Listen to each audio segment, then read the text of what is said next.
sister. You can all have her. I hear she's very good.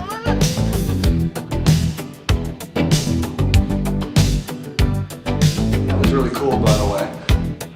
Every minute you don't tell us why you're here, I cut off a finger. Mine or yours? Yours. Damn. We're honored to have with us today our amazing Vice President, Mike Pence, and his wonderful wife, Karen.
One moment, and we'll be up.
I've got audio. Now it's working. Okay, good. Now I got you.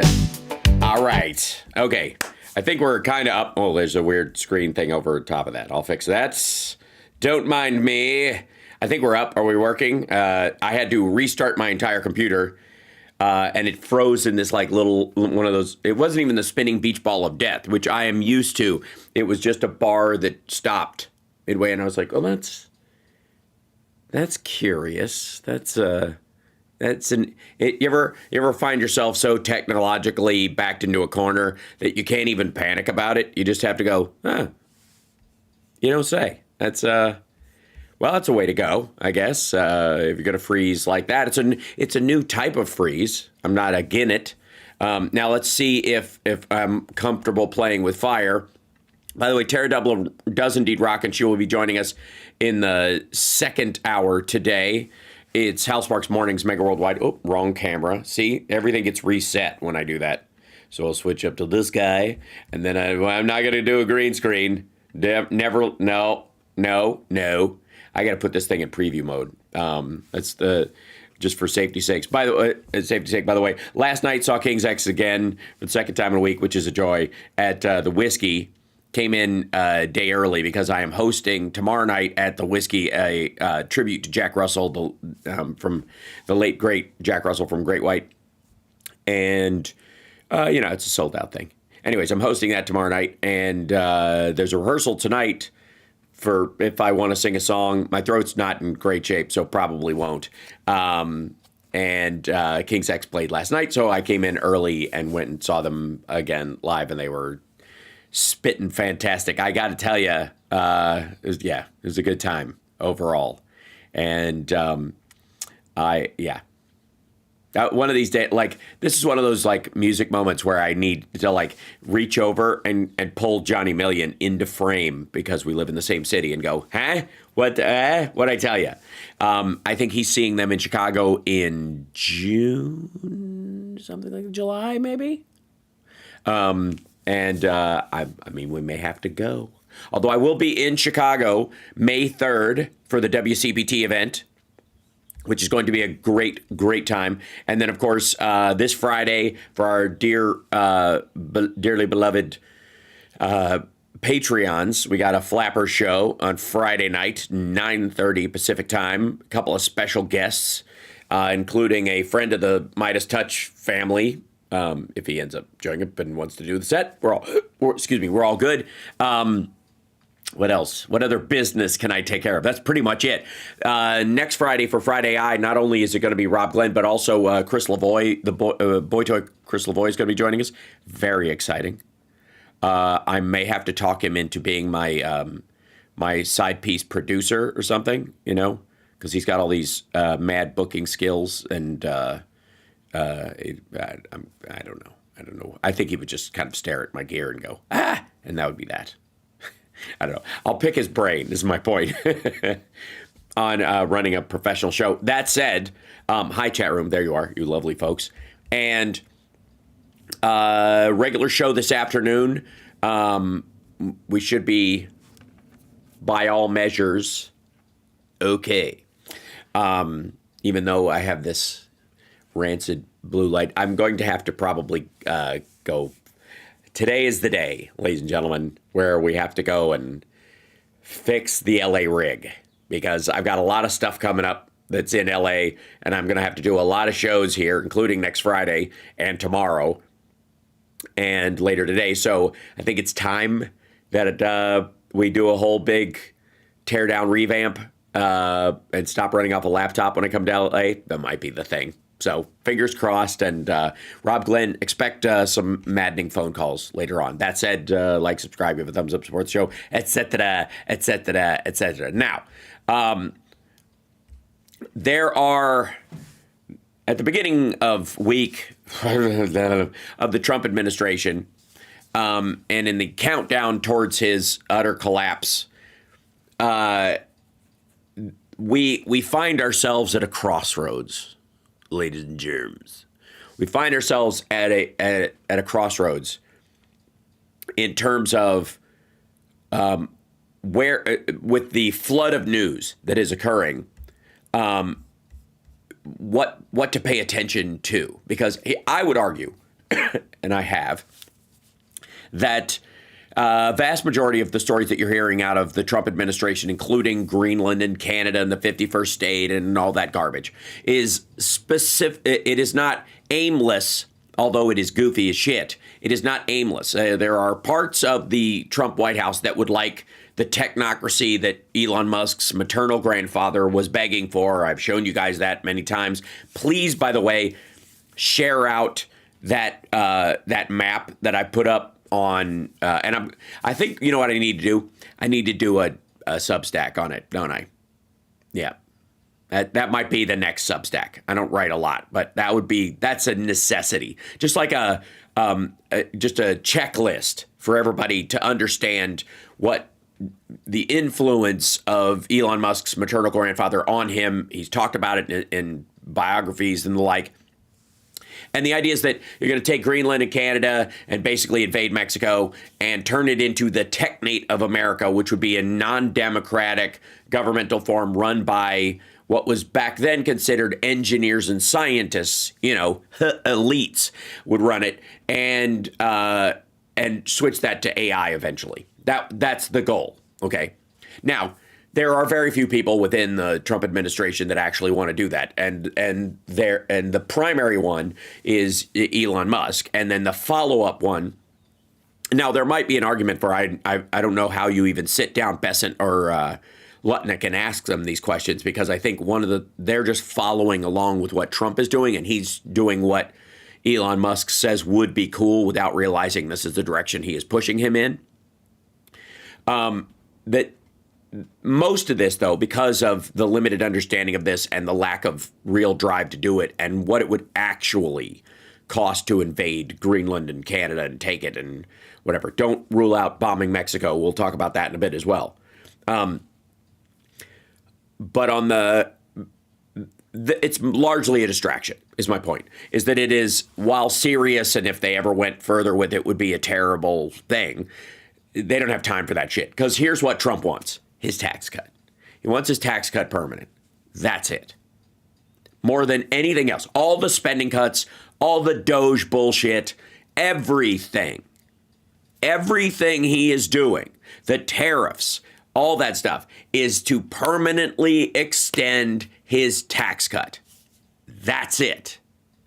It all, in his mind, it all goes back to that. That is his singular focus. That during his presidency, that tax cut is going to expire. And when it does, taxes will go up under Trump, is all people are going to remember in his mind. So I don't know.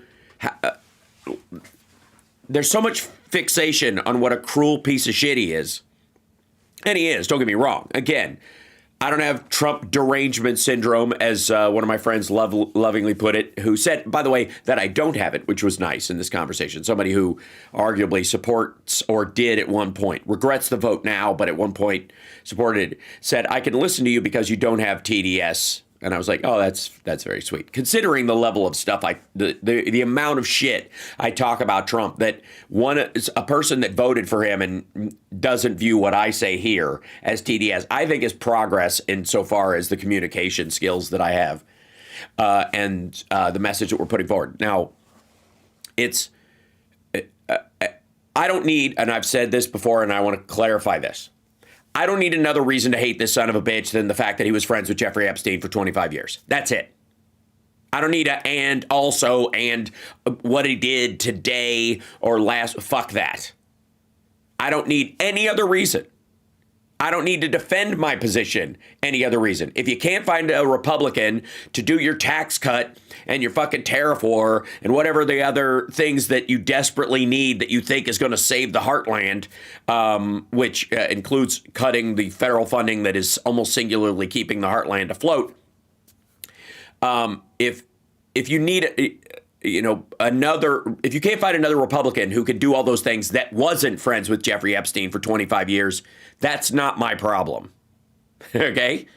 I don't need another reason to hate the son of a bitch. Not one. Now, don't get me wrong. There are a lot of other ones. He's weak. He's got the most delicate ego of any world leader we've ever seen. Now, I would argue you could say that, like, all the Kim Jong-uns of the world who need everybody to dress up and stand in front of them and that arguably is the same weakness, and it's definitely pathological. But that system for that kind of, snap to behavior already existed before they came into office, or took over or killed their uncle and took the place. Whatever the methodology for, going up the ladder of Peter principle in any of these countries would be. But Donald Trump is, at base, a wuss. He's weak. He's emotionally weak. And that's and many of us are like, that's the scariest part about him, is that he might knee-jerk react to something and then, dear God, we're in a war because somebody insulted him. This, I would like to remind you, is not the first time that America has been in that situation. It's just we're aware of it now more than ever. And we've also had this in crucial power centers throughout our history. J. Edgar Hoover being one of them. The amount of destruction J. Edgar Hoover was able to impose on the American people if he felt slighted or insulted or dismissed The depths of that we probably won't know for a long time, even with these bullshit JFK dumps. So, but in terms of in the White House, weakest, emotionally and psychologically weakest president we've ever had, no question. And therefore, you can't trust his impulses because he'll attack our newspapers and our citizens and our networks and our judges and stuff more than he'll ever attack the CCP's system of spies and affiliates that are working in America and Canada and around the world to try and undermine us. He'll be more offended by some judge that just sticks to the Constitution than he'll ever be by a biological weapon attack on the United States by any malign country in the world. He just will. And that's what we have to keep an eye out for. Not, is he going to fucking invade Greenland, or are we going to force Canada to become the 51st state? Stop it. Just stop with the 51st state shit. Laugh it off.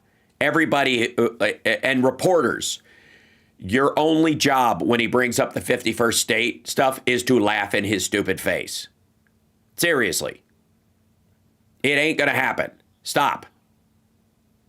But it is part of this Technate nonsense that Elon Musk is whispering in his ear. The thing is, though, it goes into this kind of like mental chipper shredder and comes out as a mulch, which is great for your garden, but terrible for diplomacy. And it doesn't go anywhere else. The rest of his cabinet goes, man, whatever. Like this is probably, if Hitler had people force genuflecting, or doing the little arm signal, the Musk move in meetings to show their fidelity, the way the cabinet, when Trump leaves the room, shows fidelity to America or their own job is they all just do this. Like half the time when they're on the phone with Trump, when he's like, "How's that Greenland thing coming?" Great, Mr. President, fantastic. Like they're having those conversations, and it's clear. All but maybe a couple, and I think Lutnick, Stephen Miller. Those are the two that are like absolutely. Lutnick being the chucklehead Lutnick, the king of sycophants, who this week let the cat out of the bag. And this will get to our kind of primary story on this, because there is one area where concern is growing that Trump, it's shocking to everyone to know, might have been lying, or, and this has to be a factor in your thinking, being misled because his brain is uncooked biscuit dough. And the people around him are like, you could totally pay for your tax cut without affecting Social Security, Medicare, and Medicaid.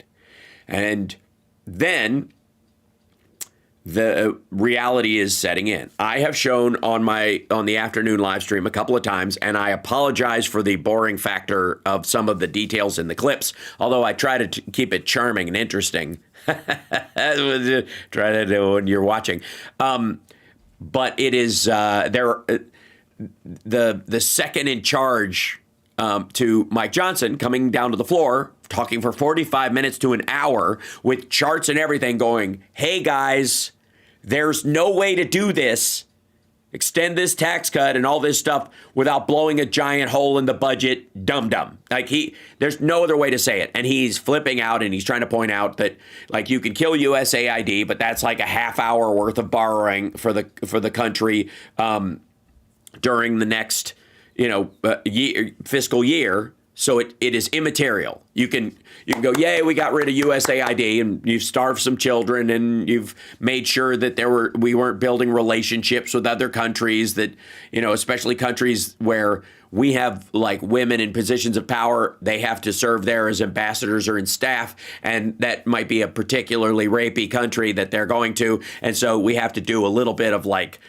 tap dance with them, trying to figure out how to message to the folks like, hey, lay off our staff and our ambassador because they're not We don't live like that. Those kind of things, which is what USAID does. And tell you what, if you pass it on, we'll help you with this whole grain thing or the water system in your school and those kind of things. That's soft power diplomacy. China's doing it everywhere in the world, although poorly. That's what the goal of the Belt and Road is. USAID is like a tiny little version of the Belt and Road thing, but in terms of like consumable goods and that kind of stuff. It also is a way that farmers manage their prices by the government buying bulk agricultural goods and other stuff and giving them away so that it keeps the price stable and that kind of stuff. And again, that's why they put it under the State Department and pretend it went away. And it didn't. On the Doge site, I know it's just going to be all tangents right now. On the Doge site, every USAID everything is considered canceled. It ain't. They moved it under the State Department. 80% of it is more than likely still standing, still going. But they're pretending it isn't for MAGA's sake. Department of Education. We're going to take all the Pell Grant stuff and move that under Commerce. And we're going to take, or wherever he's moving it, and we're going to take the special education funding and underprivileged school funding, and we're going to move it here or whatever. That's the whole program, dummy. That's it.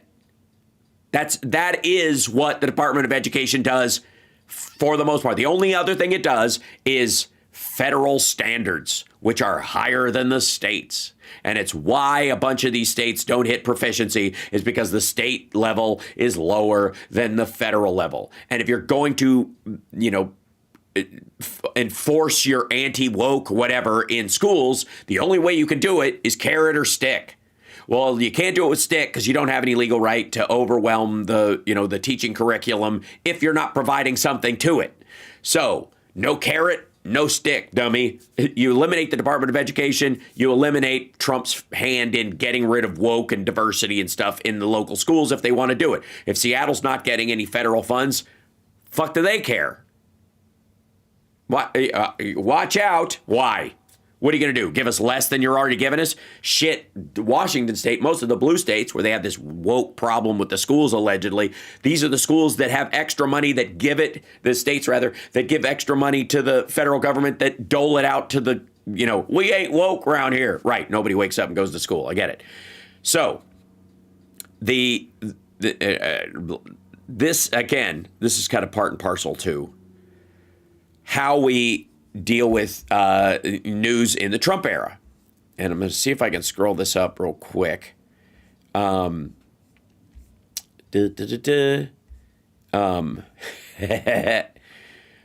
lot of this is his attempts, and we saw this last time, an attempt at governance by tweet or truth sinkhole post, right? That's the main goal.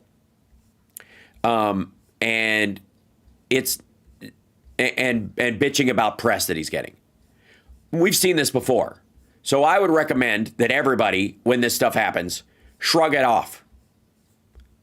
There are things to be concerned about. There are things to focus on. There are things to call your reps about. And one of them is going to be, over the next 6 months, protecting Medicare, Medicaid, and Social Security. Because Trump is going to increasingly realize that over time, he is going to need to reform things or cut things or diminish things, go back on that promise. That's why Lutnick is out there, Chucklehead Lutnick is out there covering for him by going, and I think one of the most amazing statements that anybody on the right in the White House especially has said out loud, which is like, if my grandmother, if my mom didn't get her Social Security check, she wouldn't miss it. That's because Lutnick is a billionaire and his mother lives with him and his wife in their multi-million-dollar Manhattan apartment. Of course she won't miss it. That's now, and by the way, he almost, and maybe, all right, chat room, can any of you spot where he's this close to actually the positive solution for the problem? One is, don't put a limit on how much people pay into Social Security. Don't put a cap on what you could put in, and also an opt-out feature. If and I don't know if you do it as a tax break, that if you don't need that money to take care of your relative, if it's immaterial to you make over a certain amount, and you're able to do it. You could take 50% of it as a tax break instead of doling it out, or 75% of it as a tax break, and get 25% of it there. And instead of paying tax on part of it, and it's not money you need, you can use that tax break as a bigger lump sum on something else. Tresenia says, I didn't get a notification. Yeah, you're not going to get notifications on my show, by the way. A big shadow banned by the derp state. No, I use too many big boy words, and I talk about all controversial issues, and I'm not afraid to use the actual words when they come up. And I don't say, unaliving for suicide, and CP for, child predator or child porn or any of those things. I speak like an adult about these things because I'm talking to other human beings who are adults, and if they are under a certain age and they're on here, hi, go watch something else that I did. Then that's YouTube's issue, and they need to remedy it. And also, I'm not for every advertiser. I am not. I'm not even trying to be. That's not the point of me talking on here. So if my show gets a yellow thing, mark on it that says, demonetized, but for blah, blah, blah, is that suboptimal to my financial situation in my life? Of course it is. Do I care? No. You know why? Because what I'm saying here matters, and how I say it matters, and we should be able to talk about things frankly in these situations. And if it costs me advertising dollars, because I don't even run ads on most of these things anyways, but whatever, if they do run when you watch it again or some shit like that, if they don't post most people on here, fine. I understand why, you wouldn't want to see ads for Disneyland's parks on the conversations that I have here with the language that I use. That's fine. That's one of the other issues that I have with some of the other folks in my realm of in the talk world. It's worse on the right, because that's how you can tell that they're really in it for the cash. They're not in it because they care. They're just milking the outrage cow for a living. So that said, I'm trying to find this Lutnick stuff. Let's see. There's one. Hold on. We will bring this up here. Get out of here. Oh my God.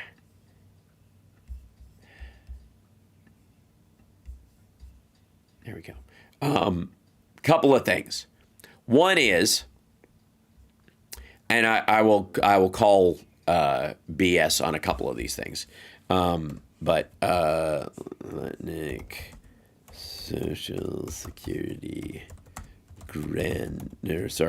mother. He just said mother. Yeah, here it is. Get out of here. Distracting items. Wait, that was the whole article. You're very weird, MSN. Let's see. Now, there's another thing I want to point to. No big. Yeah, there it is.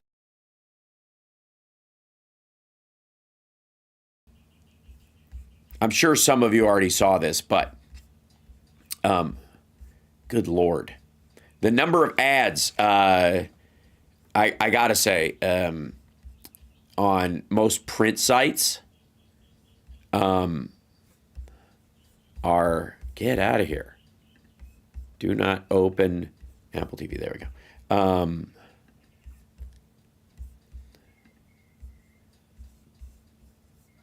is this new? Reload page. Show reader.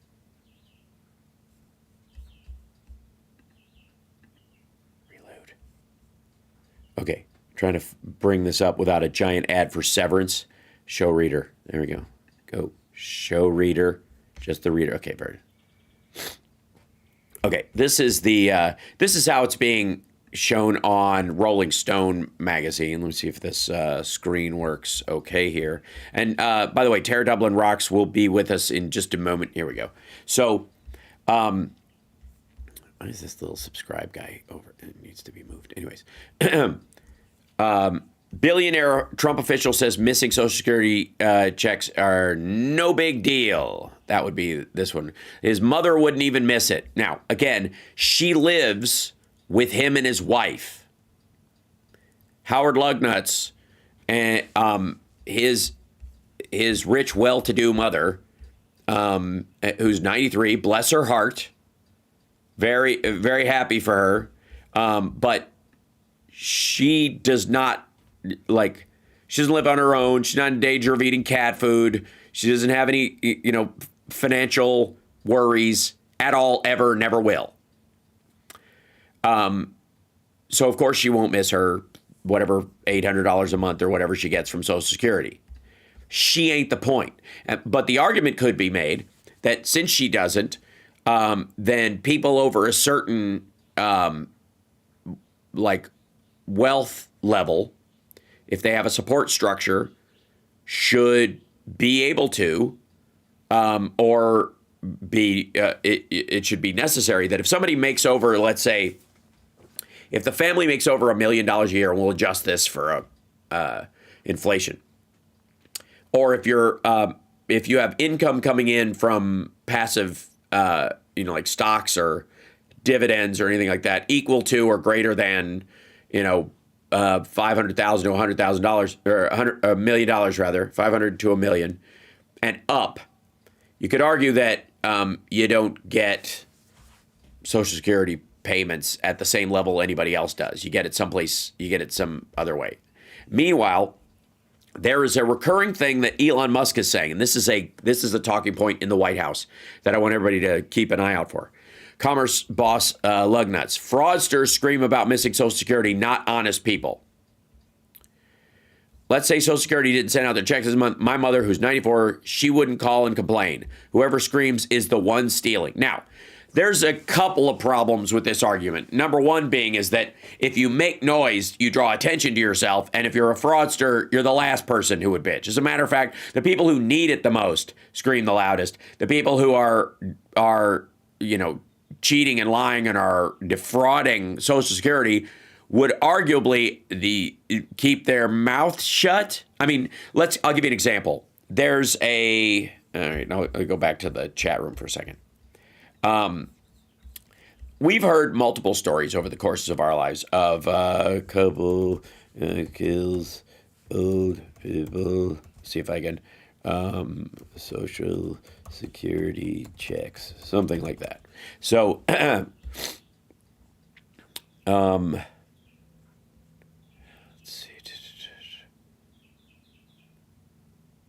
let's see. Open this up 1 second. Anyways, we have heard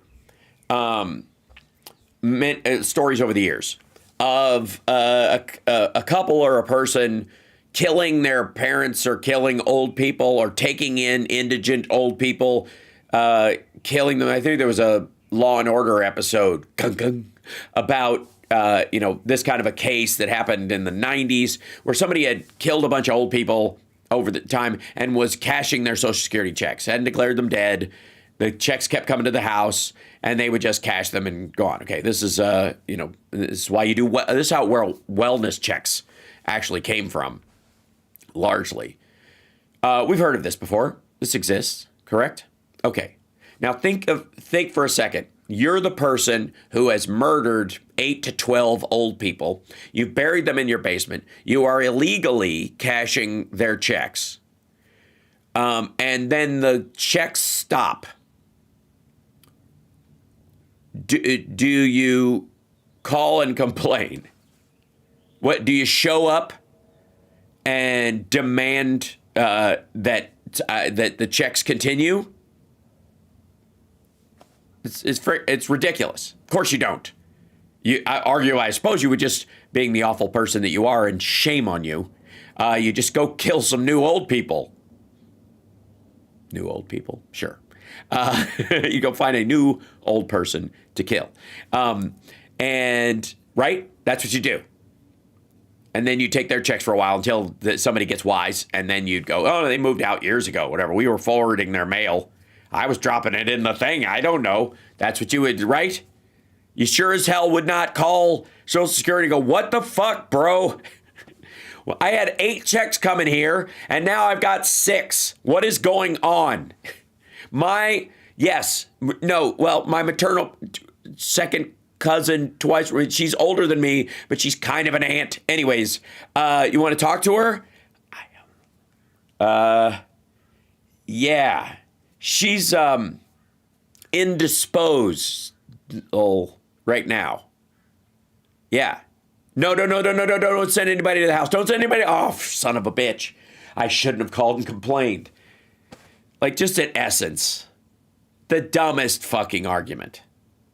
Fraudsters don't bitch. They don't. Now, people with real needs and real a belief that they are fighting the good fight, for example, when it comes to USAID or something like that, those people do complain. They're not fraudsters. They're worried that the programs they have been working diligently on for years are making progress, and suddenly the rug will be pulled out from under them, which is exactly what the Trump administration is doing and wants to do for stuff they don't like. So, fucking lees. Nobody calls to bitch. No bank robbers call and go, wait a minute, I'm standing in front of a Wilson and Jenkins 237X, and it's supposed to be, it says that a tungst, in the instructions, I've got him, yeah, I'll hold. He's got me on hold, 1 second. Hello? Yeah. So, you guys installed this, right? Oh, you are the police. Okay, good. Well, then you guys will know. It says this thing is susceptible to tungsten carbide diamond tip drills. If you've probably, there are like 3 weak points that they warn you of in the manual. I've been drilling at this motherfucker for 3 hours and I got nothing. Like, it's just bouncing off. I've gone through 3 bits, and yeah. What do you mean you're on the way? Shit! I shouldn't have called. Like, I don't even understand the fucking logic of any of that. So no, fraudsters do not call, do not complain when they're busted. They slink away. That's the thing about con artists, is they vanish when caught.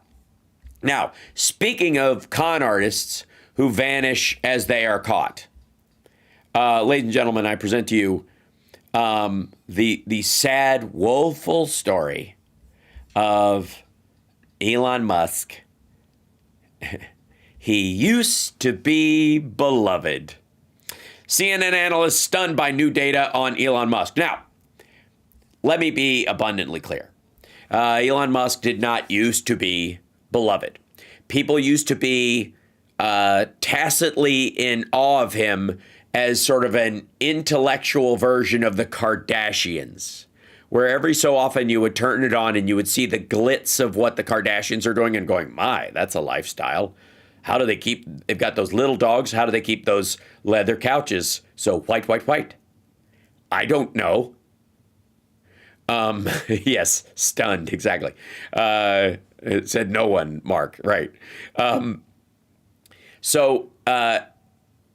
People would look at Elon Musk with very little depth and go, it's kind of like looking at like the salt flats when it rains and going, oh my God, look at this lake. And then you're like, oh, actually the ground is so hard, the water just sits on it like a large puddle for about 2 miles. So it looks like there's a huge lake here, but when the sun's not glinting on it, you can see it's that deep. It's basically brine and no fish could survive in it, okay? That's what people saw of Elon Musk for years. He was never beloved. People would go, oh, that's cool. And they would kind of assume that his intelligence and all those things must be true, or it wouldn't be on the news that much. By the way, the same people that Trump calls the fake news are the very people that ballooned the myth of Elon Musk. So when it serves them, it's not fake news, but when it goes against narrative, they're doing it on purpose. Meanwhile, also, I mean, this fits right in with like Glenn Beck and Ben Shapiro and all these dickheads decrying the mainstream media, but then using the articles when it suits their purpose. Fuck out of here. You can't go the Wall Street Journal, the Washington Post, and the New York Times, enemy of the people. As it says in this article from New York Times, that there's been a lack of credibility issues in some of the editorial departments. They wrote this about their own editorial department. You could tell. Like, grow the fuck up. So the same thing is with this dipshit. Tech billionaire Elon Musk has seen his public image evaporate as continues to hitch himself to Donald Trump. I would argue that there's a little bit of reciprocal trade going on there. You know, Trump likes reciprocal. I would argue it goes both ways. Hold on. I want to make sure my interview window is open so that when our dear friend Tara Dublin, who does indeed rock, shows up, I will be able to see her. There we go. I would say it goes both ways. Both of these assholes are dragging each other down. Because here's the thing. For years, people have assumed that Donald Trump, because he was on a TV show as a businessman, was a businessman. And he's not. He was a flim-flam artist and basically like the social media version of Barnum and Bailey. He had a real estate company, a flea circus disguised as a real estate company for the longest time. But there were elements of it where people just didn't seem to be able to notice that he was full of shit. Hold on, there we go. They, for whatever reason, they just didn't put it together. Like, is this real? Is this really? I don't know. I mean, I feel like he's got a bunch of burnable LLCs to protect himself from failures. He's found a way to manipulate the tax market, the tax system rather, and that he had a head start in the real estate market, and he's basically just setting fire to it, which is exactly what was happening. But for a long time, because he was on a TV show and Gary Busey was listening to him for business advice, they thought, oh, this guy wrote The Art of the Deal, which he didn't, and that he really believes it, which he doesn't, and that it wasn't just a bunch of bloviated bullshit, which it is, and he squeaked by on that. But he would throw up these things occasionally saying he was smart. I'm smart tacitly. I had an uncle who lived he was at MIT for years. So I'm smart because he's smart. That's it. Okay. Which everybody just kind of laughed at. And that's beyond the fact that it's a bunch of like racist eugenics kind of level bullshit. And it's creepy and scary and bigoted and quite Hitlery. Remind me. I had an epiphany about Hitler. Remind me to tell you that in a minute. Where Elon Musk had this kind of like, I sleep on a cot in the office. I don't like the big glitzy stuff. I'm really about the work.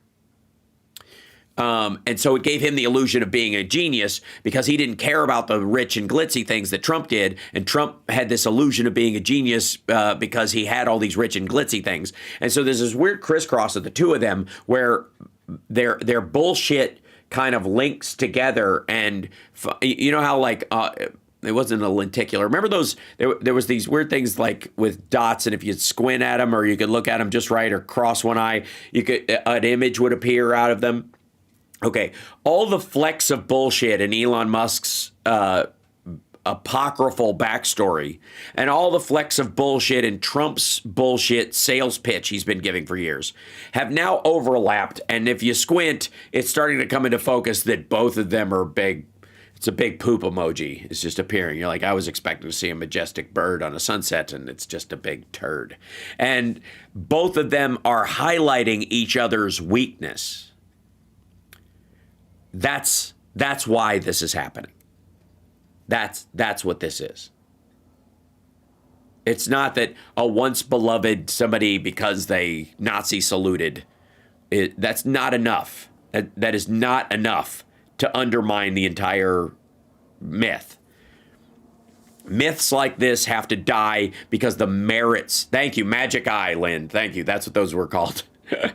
And by the way, super chats, thumbs up, like, share, etc. All this shit I forgot to say because I was fixing my stuff. Hi, Tara. Where are you? I see you in there. Or no, I don't see you in there. Do you have the right link? Hi. It's the eCam one. Hold on. Let me make sure that we'll make sure she has the proper one. I see her in the chat, but I don't see her in the interview roomy thing. She'll be with us in just one moment. We'll remedy it. Don't worry. I gotta move this little subscribe one around. Just to that's what I meant to do. It's over there. I knew that. Let's see. I'm going to make sure we pass that along. Give me a second. So we'll bring Tara, and Tara will be the perfect person for me to have in here when I tell you my my Hitler epiphany, which has a lot to do with the story that we're dealing with right now. I mean, that's not the shockery part. Sorry. No, yeah. There we go. Thank you. Thanks, CSL and Scene. All right. So is she having an issue? I just sent the new link just to make sure it's the same link and everything is working. Check my phone. I checked my phone. Checking my phone. I don't see anything on my phone. I see a message from Dean Cameron saying fancy. And I see a love emoji. Oh, there she is. Look at that. She did it. Ta-da! Hold on. Okay, now I'll bring her in. Give me 1 second. Preview. And then we do this. And we go over to here. And let me remind everybody that Tara Dublin Does Indeed Rock has a book called The Sound of Settling. And where is she? Where'd she go? Wait, hold on. Where is she? Oh. Why is she? Okay, Tara Dublin is in the green room. There she is. And why is she not showing up in there? I got to see. Add left. Hi, there you are. Look at this. I don't know why hold on. We're boxed up in this. I see. I know why. Okay, hold on. Whoops. Hold on. I'll figure it out. Don't worry. I can't hear you, though, because you're muted, but I'll figure that part of it out in a moment. I'm going to publish this it'll be annoying and sound like crap. And Hi. There you are. Hi. What's happening? I'm having to fix this window so that we went away. Yes. So, yeah. Hold on. We're sort of double layered and published. You're buffering. I am buffering because I have every screen in the world open. Slowly but surely, we seem to be getting there. Yes. Hold on. I'll get you in there. Don't worry. And I'm very. Yeah. Excellent. So for some reason, my God, please. It's okay. You're fine. There you are. Can we just get? We can. We totally can. Soon there will be a webcam, and I won't need my phone anymore to do that. This. That would be a lovely thing. I'm just saying. Okay. Now I think we should be okay. For the most part. You can see me, right? You can see everything. All right. You okay? There we go. How about this? All right. This is giving very 2002 vibes with the technology. Oh, thanks very much. By the way, we're up insofar as I know, we're up and kind of just, you can't see it? Nope. No. All right. Well, because we can see you just fine. But my screen is frozen. Oh, your screen is frozen. That I can't do anything about. That we'll see what we can do. I'm frozen. You look fine. We're everybody can see you. On my end. You're not frozen. We're on, and everybody can see you, and you're just fine. Well. Yeah. Trust me. Can the kids see us? Yes, they can. Yes. Yeah. Everyone can see me and hear me? Yep. And I'm not? Okay. Nope. You're fine. Well, whatever. I'll just pretend.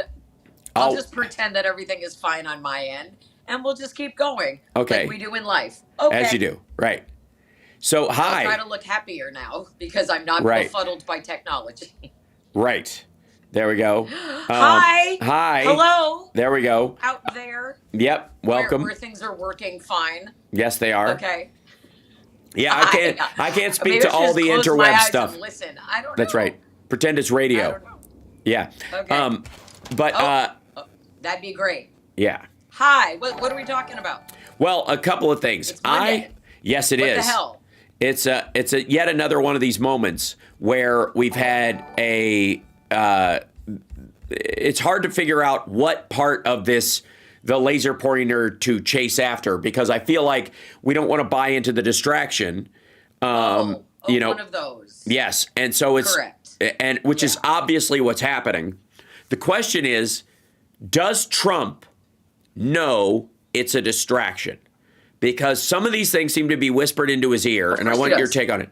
Well, no, I mean, I think I used to think, of course, he does on a good portion of these things. I would argue, like his old tariff fight during the first administration was a distraction, and he knew it.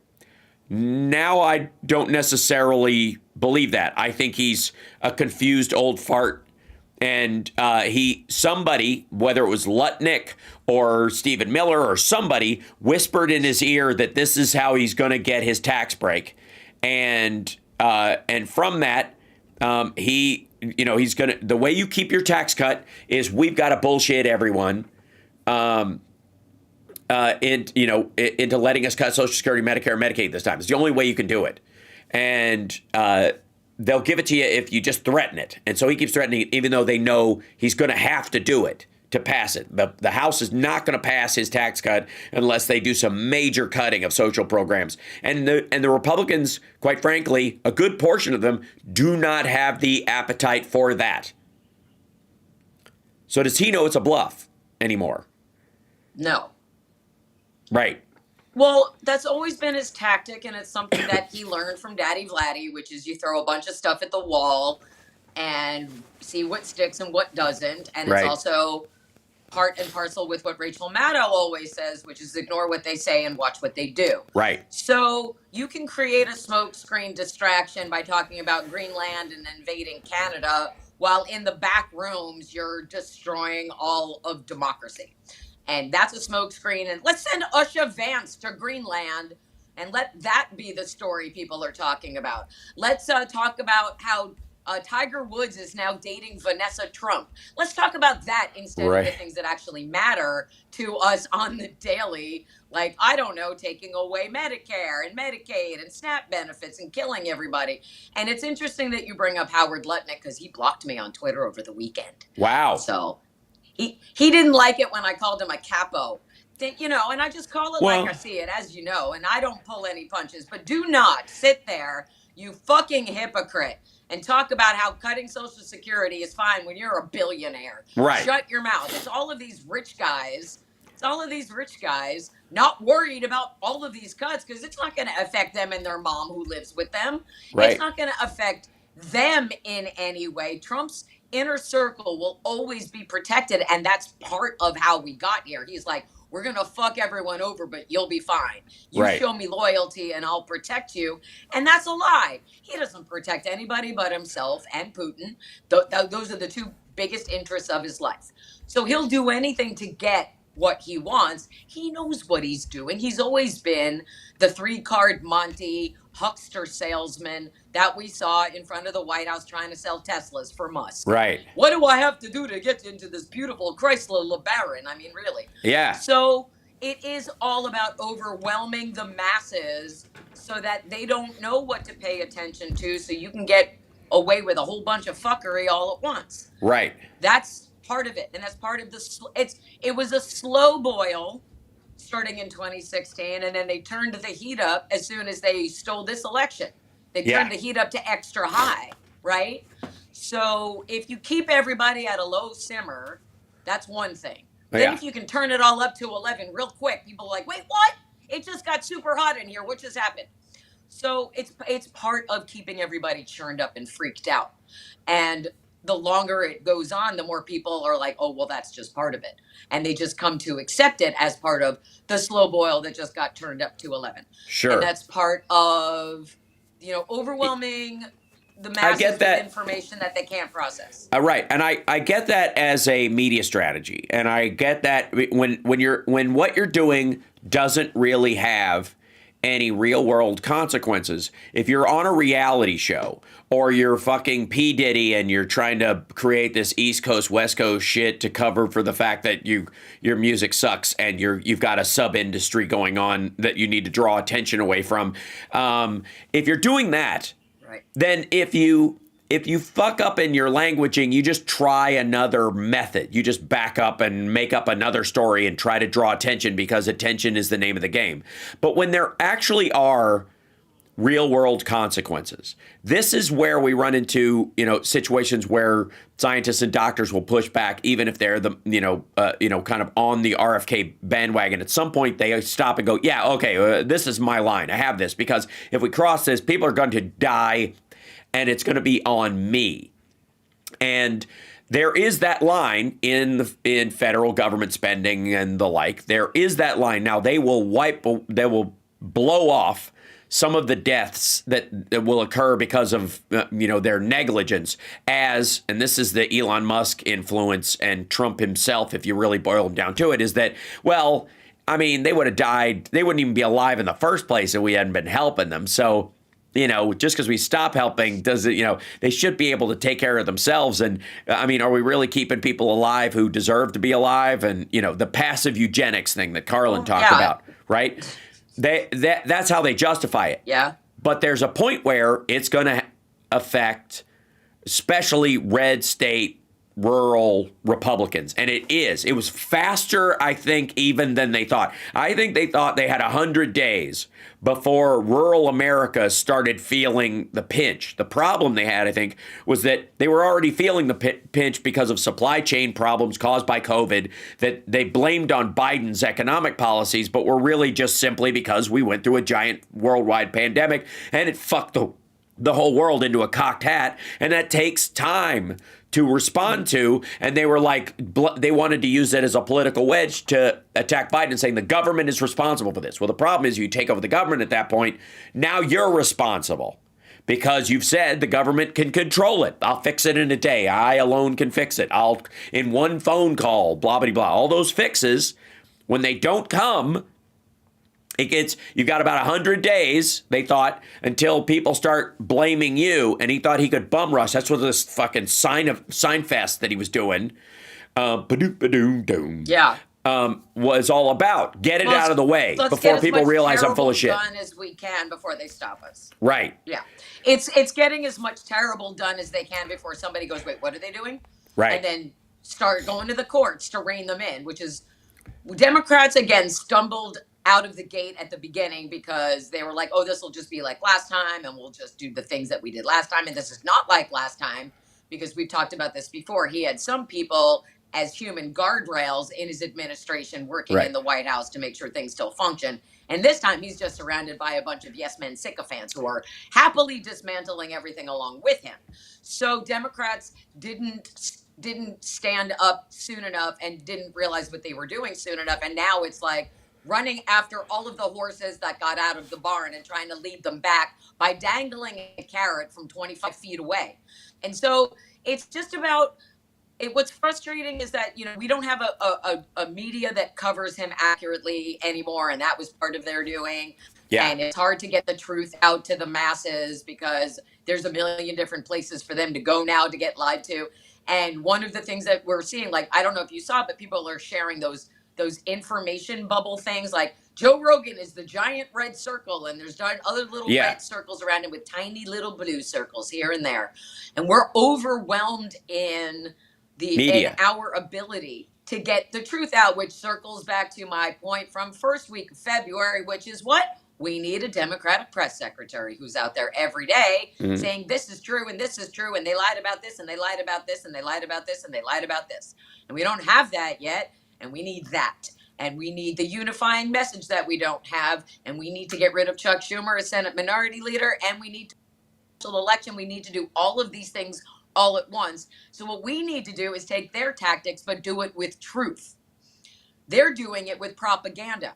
We need to do it with truth. And we need to figure out how we get louder than them, which is something that I'm consistently writing about, both on the Political Voices Substack and my own Substack, which is, it's just about how do we make the truth matter again? How do we make the smart kids get some time in the media to speak truthfully? And it's starting slowly. Like, even Dana Bash on CNN was telling Howard Lutnick, like, this isn't going to happen. Right. Stuff with the education department, that's not going to happen. Right. You're not going to be able to do this. So why are you pushing this? And they never get real answers. And so it's up to Democrats to do what the Republicans aren't doing, like AOC and Bernie, going and holding town halls in Republican districts where Republicans aren't showing up and getting the truth out to an audience that doesn't normally get the truth delivered to them. So right. you know how one of the things that you and I have been talking about is going back out on the road with John and Frangela. I think you need to do those shows in red states. I agree. I think you need to go to Boise and Jackson Absolutely. Hole. You need to go to, wherever the swing states to start, and followed by red states with, and we can do the blue cities if the bookers are weird about it, and the blue city in a red state, but that people can drive in and see the show. Too. Yeah. Call it the Political Voices Network Town Hall Tour. Yeah. You put the words town hall in it, that will get you an audience. And good, bad, or indifferent, you get people to show up. And instead of having it be like a town hall where people can stand up at a microphone and yell and scream and take over everything, what you do prior to the event beginning. Which is a great way to describe my act, by the way. Right. Well, I mean, there are ways, but there are, what happens at those town halls is not exactly what you want at a show. But what you do is you give out cards at the head of before the show starts, have people write down questions, and then randomly pull them out and go, this is from so-and-so, and they're a MAGA voter, and they want to know why this, and this. Yeah. Well, here you go. Sure. And if you do that, then you have a proper Q&A where you can keep it within the parameters of the truth and normalcy without anybody hijacking it. And you're able to deliver the truth. And what you do is every time you roll into a red state, you invite the local Republicans to come and hang out on if they don't want to come, then you invite a Democrat. And it's about delivering the truth where the truth isn't being delivered. Right. And we can do that. We just have to get supported. And I'm looking at the chat. It says there's 1,800 people watching. Yeah. That's a lot of people. Yes, right? It is. That's no. There are 1,800 people in the chat. That's not who's watching. That's who's actively in the chat. We've got a lot more people watching. All the people in the White House that watch, who hate watch the show, don't jump into the chat. Hi, guys. But they see us. Hi, guys. Hi. Hey, speaking of the people in the White House, I've been blocked by Trump since August of 2015, and I feel like with my 10-year anniversary looming, we should do some sort of celebration coming up at the end of August, mid-August. Yeah. Some way to celebrate scaring the shit out of the weakest, most spineless, useless pile of DNA to bring misery to this planet. We should celebrate that somehow as I continue to collect ultimate MAGA blocks. I got blocked by Tristan Tate. I got insta-blocked by Tristan Tate over the weekend, too. So I got Lutnick. I have both Andrew and Tristan Tate blocking me. The international sex trafficking rapists who have received safe harbor in the United States of America, and Republicans are fine with that. So that's the kind of truth we could deliver at these red state town halls and say, did you know this? Because I don't think you do, because no one's telling you about this. So a couple of things. I want to say, and I'll have to look this up or whatever, but I think the Tate brothers were charged in Florida I mean, Ron DeSantis isn't happy about them being there. I don't know what's been done. But I do know that they are suing anybody who calls them rapists. There's a journalist who they're currently suing for calling them rapists. And it's like, well, you're rapists, though. So what are you going to do? Are you going to sue everybody? Right. You're going to sue everybody? You're not alleged rapists. You're rapists. The reason you escaped Romania was because you would have gone to prison for being rapists. Exactly. So the Florida AG's, Pam Bondi's replacement has, opened sex trafficking and human trafficking charges against them. Good. And there's apparently somebody doing something normal. And he and his brother Tristan are flying back to Romania from the United States for a proceeding in their case. So they have to go back to Romania again for another trial. Which is actually, by the way, if you want to talk about like hanging the albatross around their neck in terms of the Republican Party, one of the things that every time these assholes go back to Romania and then come back to the United States, because they have to face human trafficking charges in Romania and they're under human trafficking investigation in Florida. It's another opportunity with every single one of those stories with, this is the Trump State Department. Marco Rubio, you seem comfortable with these human trafficker guys being welcomed back into the country without being met and put into handcuffs or charged when they arrive, and you're leaving it to state charges, but you as the State Department are not doing anything about it. Why, if you guys are so concerned with human trafficking and sex trafficking and all this stuff, Nancy Mace, then why don't you do something about it, right? Right? Buddy. Yeah. No, they won't answer. They won't answer because they don't have an answer, because the answer but still is ask them. We're told to not answer. I agree. Well, of course. I would would say asking them besides you and I? Nobody. Right. Nobody's asking them. That's why I'm planning a trip to DC soon. So I want to go. I put in for my creds. Obviously, I haven't heard back yet, so I'm going to have to try again. Get into the press room? Of course. So you can go ask Caroline questions? Yeah. I want to go. Yeah, I want to go. I told you, I only have one question. Obviously, with the concern of all the measles outbreaks in Texas and other places, the big question on everybody's mind is, why would it take anybody 25 years to figure out Jeffrey Epstein is a pedophile if they hung out with him basically every weekend? And she'd be like, yeah. Who are you? How long would it? Who are you with? I'm with the people, I think everybody here, who wouldn't take over a decade to figure out Jeffrey Epstein was a pedophile, much less 20 years, much less 25 years. When are the files being released unredacted? You could also play the audio recording that I have of the excerpt that I put on everywhere of me reading that excerpt. And I heard will the lawsuit that accuses Donald Trump of raping two teenage girls, 12 and 13, children, 12 and 13, yes, will that be part of the unredacted files that will be released from the Jeffrey Epstein files? Allow me to play you this clip. Yeah. And then she'd be have you seen it? Have you seen the lawsuit that's part of the Epstein files that accuses Donald Trump of, from the victim's point of view, of sexually assaulting a 13-year-old and a 12-year-old? Have you seen it? It's part of the files. And will it be released with them? Or are you going to remove anything related to Donald Trump from the Epstein files? That's a great question. And you know what she would do is attack you. Throw me out. Because what they do is they attack and the I would questioner go, no matter, and I would go, and the other thing is like, the response would be, that's what I thought. Yeah. That's all you have to do. Like, and to reporters, or just say, turn to someone anytime Trump or one of these people does this within earshot. You don't even have to do it that loud. This is my little note for reporters. You don't even have to do it that loud. When they do something like that, turn to the person next to you and go, what'd I tell you? That's all you got to do. All you have to do. We should have a wager. They will be hair on fire for a fucking week about you going, what I tell you? What'd I tell you? What'd I tell you?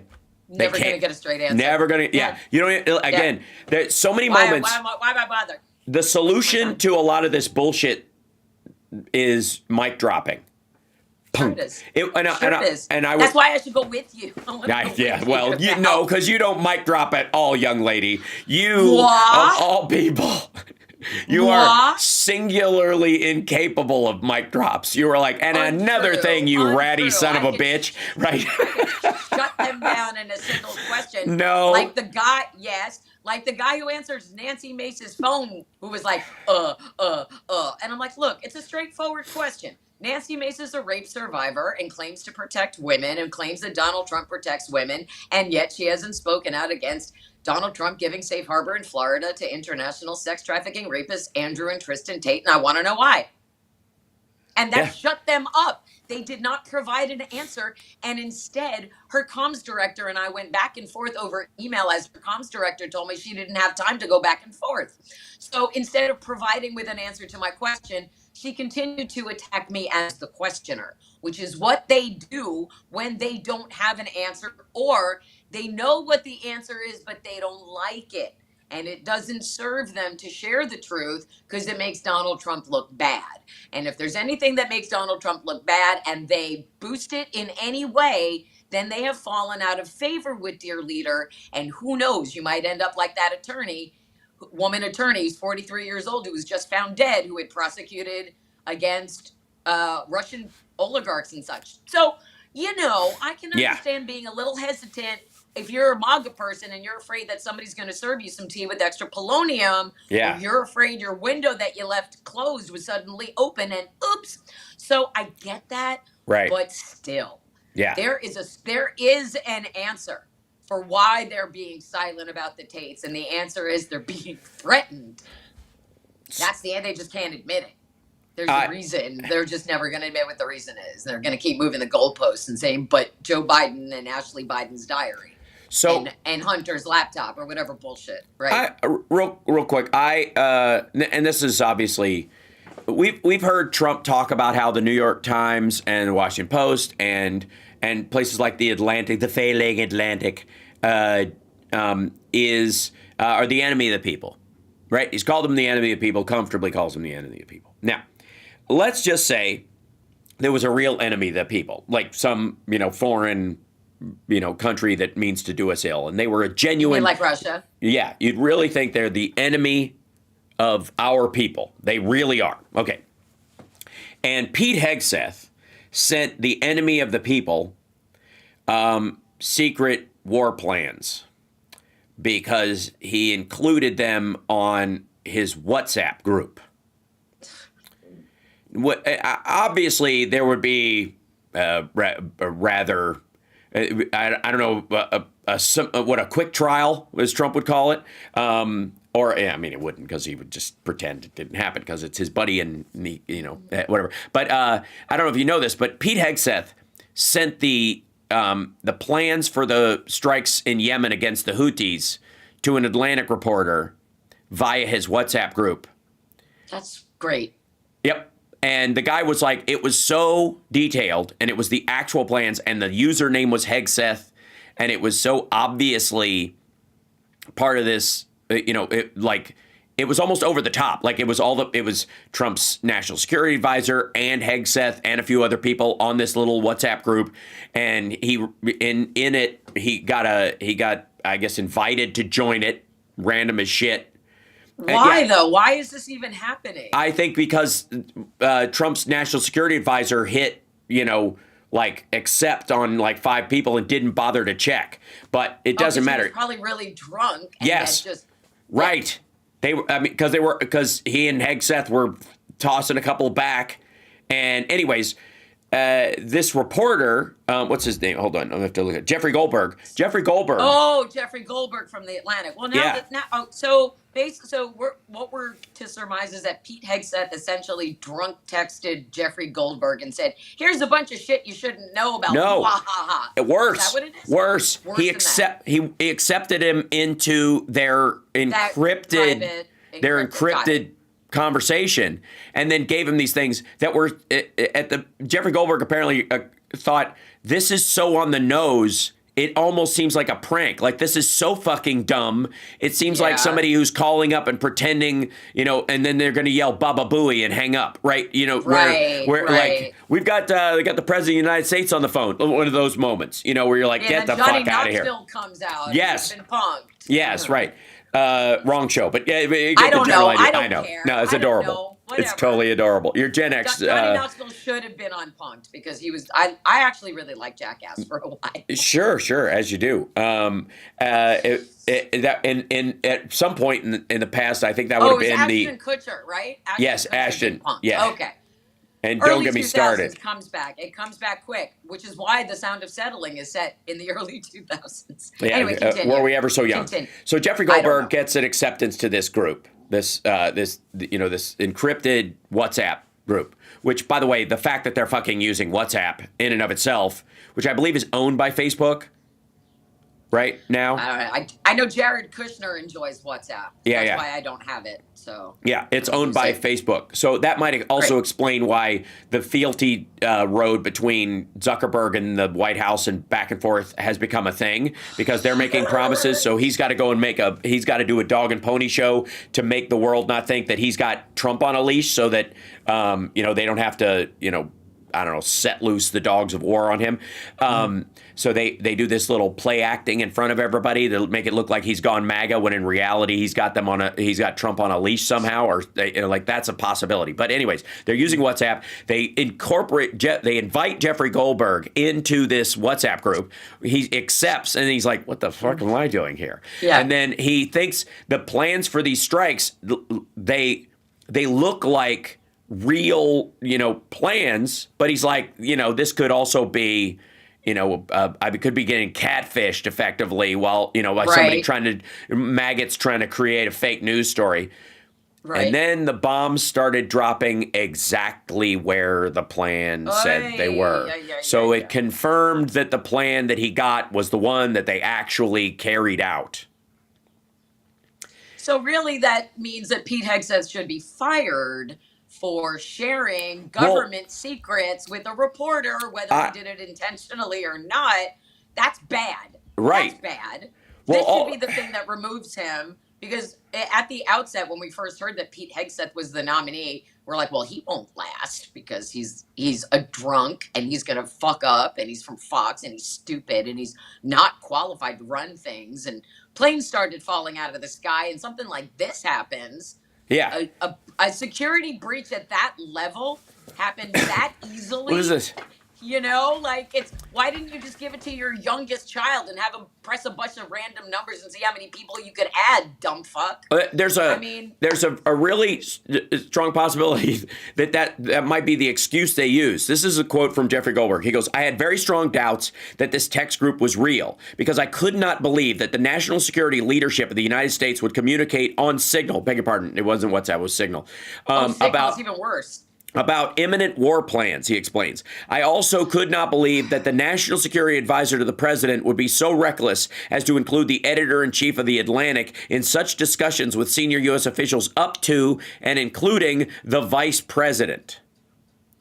However, Goldberg started to realize that he was dealing with the real thing after a user identified as Hegseth sent highly detailed plans for a strike in Yemen, and then watched as bombs began dropping on the country mere hours later. Goldberg quietly left the Signal group and then sent questions to assorted Trump officials, asking them why they had given him access to top secret war plans. Brian Hughes, the spokesman of the National Security Council, responded to Goldberg and confirmed to him the Signal messages were legitimate. Did he take a bunch of screenshots, I hope? This appears to be an authentic message chain, and we are reviewing how an inadvertent number was added to the chain, Hughes informed Goldberg. The thread is a demonstration of the deep and thoughtful policy coordination between senior officials. The ongoing success of the Houthi operation demonstrates that there were no threats to troops or national security. By the way, long-range bombing of effectively a rebel group far away from any, bullet range fighting. Of course, there's no threat to national security and direct. I mean, again, unless you're talking about somebody in the Houthis, where if we continue to bomb them in the way that we do and we end up killing a bunch of civilians, it drives somebody to coordinate with somebody that's sympathetic in the United States to carry out a terrorist attack, which is exactly what they're doing. And they're going to blame this Houthi sympathizer that blows something up in the United States. They're going to blame it on the Biden border when it happens, not on Trump's foreign policy or his Gaza sweep or any of that shit. So, but that in of itself, kudos to Jeffrey Goldberg to leave the group on purpose, going, whoa, I should not be in here, and backs out, and then contacts them and says, hey guys, look what you sent me, dumbass. I'm not going to publish it because, national security reasons, and right. But what I am going to publish is that some dickhead in this, namely the national security advisor to the president, invited my number into this thing by just hammering a bunch of, numbers into their group when they hastily put it together. And that's where this whole move fast, break things bullshit is got to be a bigger part of the story as well. Because when you're making the next Candy Crush in Silicon Valley, who gives a fuck? Move fast, break things. Obviously, maybe games, we're thinking about games the wrong way. Maybe people don't want challenges. Maybe they just want mindless, repetitive activities. Tetris with no score, right? That kind of shit. Do it, fill your boots, man. I don't care.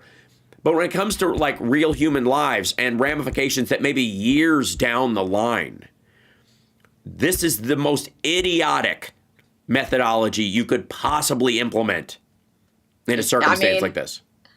It's not like we didn't know something ridiculous was going to happen as soon as you put punch-drunk Pete Hegseth in charge of our national security. I mean, Trump, and it's like your point that you made last week that I have repeated throughout the remainder of the week. Mostly it applies to women, but I think he also does it with people he knows are fully unqualified. Yeah. Appointing women or appointing someone fully unqualified that he knows will fail so that he can blame them for the failure instead of taking responsibility. Right. So everything that they do, good, bad, or indifferent, still reflects on him because that was his choice. Yes. Even though he doesn't take responsibility for it. So this should reflect on Trump. And his reaction should be, well, I didn't do that. Pete did that. So Pete fucked up. So we're going to get rid of Pete and put somebody else who's in there who's going to do a better job, but it will actually be worse. Right. So I think that's probably, I mean, I don't know how many chances Pete Hegseth will get to kill people, but we'll see how much longer Trump lets him stay in the role. But I don't think he's long for that job anymore between the stuff that's happening with the FAA and this, because this isn't just, they did this, they carried out this thing. They let somebody know about it ahead of time who had no place being there. So they might, and so they might as well have just called up Jeffrey Goldberg and put him on speaker for the lack of security from him. Yes. I mean, you could argue that's... So that's essentially what they did without knowing that they did that. Yeah. And so, again, it just points to... This is what happens when, stupid people are put in charge and go unchallenged because they think no one's going to ask questions. Yeah. And they think no one's going to investigate. And they think no one's going to look into them because they bullied their way back into power. And they keep acting all loud and tough. And if they keep doing that, people will just acquiesce. And that's not how our government works. Well, we're going to still call it out when we see it. Right. And again, the issue is that for a long time, Republican governors especially, have been allowed to sort of grandstand. Think Sarah Huckabee Sanders and others like that have been able to grandstand on the idea that their citizens are bootstrappers and the cities are a drag on these poor red states and all their, America first, rugged individualists. When in reality, they are kept largely afloat by the tax dollars of blue states, and they know it, but they've been able to bullshit their citizenry about this. And the secondary roll-on effect of Trump's cuts in a lot of these areas is that bullshit is going to dry up fast. That these Republican governors are having to clamor at Trump about, hey, stop with this cutting shit. Well, he can't do it if he wants his tax cut, so fuck you. And so a lot of these red states there's going to be a reckoning in these red states as they realize that they were getting an outsized amount of federal tax dollars all the fucking time. No, don't get me started on education and disaster relief, but just secondary tacit support. And eventually we'll talk about military bases and their strategic placement that has a lot more to do with like keeping jobs in areas where there aren't a lot of people, as opposed to putting them strategically in positions around the country that matter. For national security, were we attacked or were something to happen. So these governors who, are going, if they can't convince Trump to dial it back, which I don't think they can, are going to have to admit to their citizenry that they ain't got the money for all the stuff that they allegedly got from their bootstrapping citizens this whole time. And they're going to realize that this all came from the federal government. And blue states aren't going to have that problem. When that money, when that department gets cut, the cut in that that tax that goes back to the states, especially because he wants to restart the state tax deduction. then you've got states like California, New York, Illinois, Washington State, and others that are going to go, all right, we're just keeping our money. Yeah, for sure. And Yeah. this is why, like, all the way when the campaign was still going on, I was like, why don't we just try an experiment? Let Kamala Harris run the blue states from the White House and let Donald Trump run the red states from Mar-a-Lago. See what happens in a year. Right. See who's thriving and see who's dead. And that's not just a thought experiment, but a real experiment on how Republicans run things versus how Democrats run things. And that would be a living example on the daily. Now, we're just living in the example of, remember, people don't want to remember how good you have it under Democrats. It doesn't make for a great argument, but it's just the truth. And I care about the truth more than anything, which is why I keep Joe Biden's White House record bookmarked on my computer so that I can go back and go, here are the stats. Here's the real thing. This is what the Inflation Reduction Act actually did. Remember that? No, you don't, because no one told you. So, it's just, for me, and it always comes back to continuing to hammer the facts whenever you can, because the Republicans don't want us to. And that if that isn't a like the special election that's coming up in just a couple of weeks, no Republicans are talking about it, but also no Democrats are talking about it. So that's fun. But we have an opportunity to get the House majority back, even at the thinnest margin. Yeah. But no one's talking about it. And it would be great. I'm fine with Republicans not talking about it. I'm not fine with Democrats not talking about it. And so that's a frustration that we could be handling right now.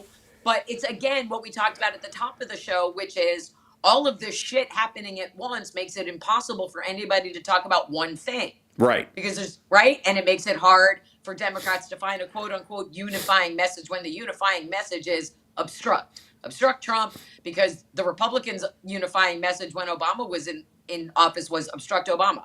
So it goes back to not feeling helpless, not feeling hopeless, letting people know what the truth is. Like, they're louder and they're inundating the information superhighway because Musk controls a huge part of it, and Google controls a huge part of it, and Meta and Bezos and all of these. But there are places where the truth can live if enough people supported it and got it out there. Again, a Democratic press secretary pushing the truth out. But like, I would guess that there are people in your chat right now, people who are informed, people who are invested, people who want to stay, involved, who don't know there's a special election because our party's not talking about it. Right. We don't have anybody talking about it because they're so busy pushing back against the MAGA propaganda and all of the terrible.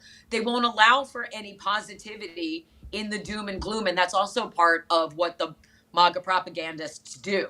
They want it to sound all doom and gloom and that there's no hope and that you can't push back. Right. And or that everything that they're doing is working and that it is, and that the courts can't stop them.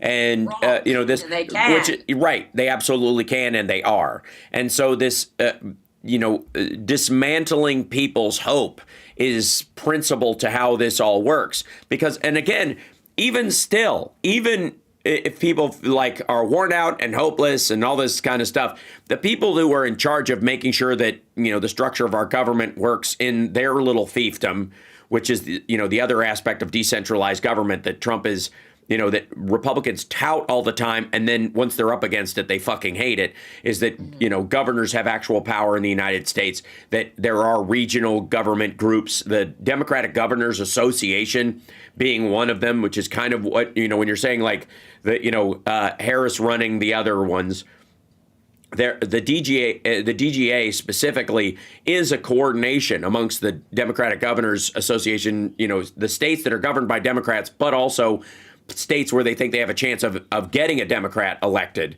as a governor. And in these times under Trump, it has even more meaning. And I hope that people are more reflective of their regional politics and their local politics during this time as well, because yes, we have these special elections coming up. Yes, we have to draw attention to them. I understand where nationwide the Democratic Party is trying to avoid conversations about it and doing it completely regionally around those areas because they don't want to draw, because Trump doesn't know. He's not aware of it. Somebody might put a thing on his desk and go, you better start working on this or we're going to lose this seat. We're going to lose Matt Gaetz' seat in the Panhandle to a Democrat if you don't say something. But so far he hasn't, and he seems so caught up in shit, that there's a value to it. If as far as fundraising goes, that isn't the issue in most of these issues, in most of these special elections that we can see currently. If it does become a thing, there will be a push, but it's not going to be as loud as it has been in the past, like Warnock and Ossoff and Warnock. And I know I mixed them together. Wassock and Ornoff. Steve Wozniak are running for office in Georgia. It won't be as loud as that because the nationwide money drew attention to that and helped boost it as a statewide office because it's the Senate. Right. Congress is different. So I understand where they're being very regional and very close to the chest with that, to protect those fights until it's basically too late for the spending to affect anything, when they think they've got a good chance, and play up the nationwide, Trump is going to take your Social Security stuff, which is the biggest winning argument that the House members have when they're running, and their right to run on it. As far as governorships, state Senate, those kind of things, that becomes increasingly important because that is the firewall that protects, your citizens around you from the federal government. It matters more than ever. And not that it didn't matter, but people can, it gives them a renewed reason to pay attention to this kind of stuff. Right. And also in New York, there's a seat that was Elise Stefanik's seat, and they're not, and the Republicans aren't talking about it because she might have to go back to it if they decide that they're not going to that America's no longer going to participate in the UN, because she's ambassador to the UN. She hasn't done anything really, and they're trying to reduce America's connection to the United Nations. But right now, there is one Democrat running for that seat, and there are 9 MAGA candidates running. So the 9 should cancel each other out, and Blake should be able to slide into that seat with enough support. Right. And so it's just, so if you're in the chat and you're paying attention right now, if you're in New York and you're in Florida, just get your fellow Democrats mobilized in your state. If you need to keep it in your own signal group, like Pete Hegseth, go ahead and do that. If you want to keep it private from from Republicans, do that. Like, don't let them know that you're organizing. I'm fine with that. But what I'm not fine with is I don't see a presence from the DNC. I don't see them doing anything, and I don't see enough. Understood. I feel like that could be a strategy, though, and I gotta say, but we won't know that. Right, in the world of loud, there is there is a certain value of Trump only sees things that are as loud as he is, so he will ignore things until it is too late, and then he's done it before. Right. And until you could argue that Democrats, and this is a terrible analogy, I understand, but Democrats take the same approach as COVID as a virus, in that he ignored it because he didn't think it was a threat, or the idea that it was a threat somehow made it seem like he was weak if he even acknowledged the threat. And so therefore, you just kind of make progress. You just grow, and you just do groundwork, and you spread person to person. And there's an element of, if you talk about, the idea of these, MAGA being a mind virus, a vaccine to it would take the same kind of 1-to-1 inoculation over time. So I thought I'd bring this up with you, and I don't know if this will, I'm sure it will set you off in one direction or another. Oh, goody. But I had a realization, somebody was making a Mein Kampf joke about this.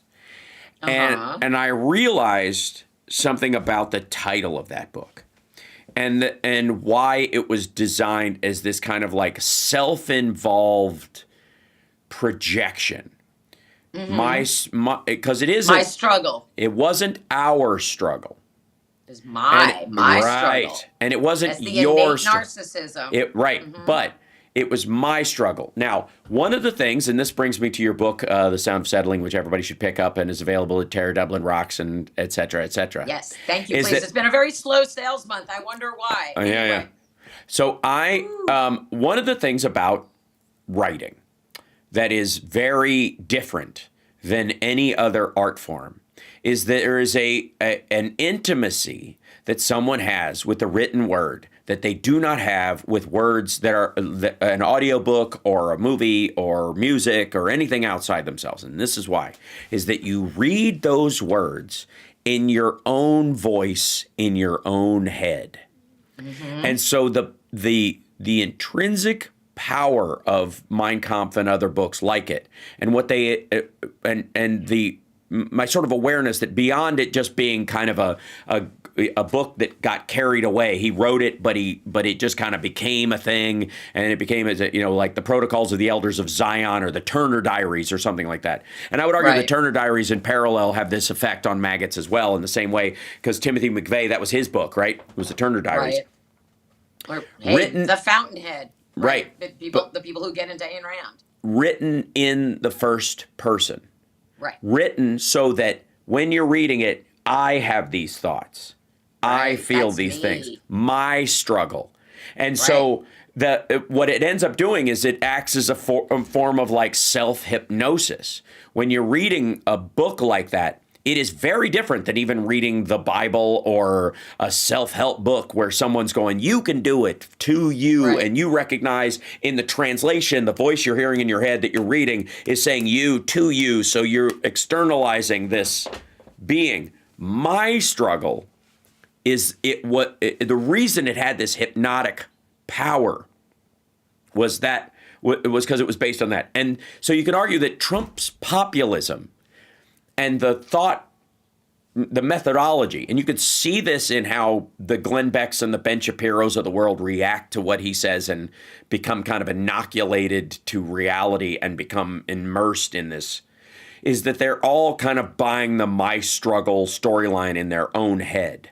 Right. That they are taking this story in the same way we talk about like maggots who don't want to be taxed at the billionaire level because they're afraid I'm going to win the lottery, and when I win the lottery, the government's going to take half of it. Instead of saying, when you win the $80 billion lottery, you really win $40 billion.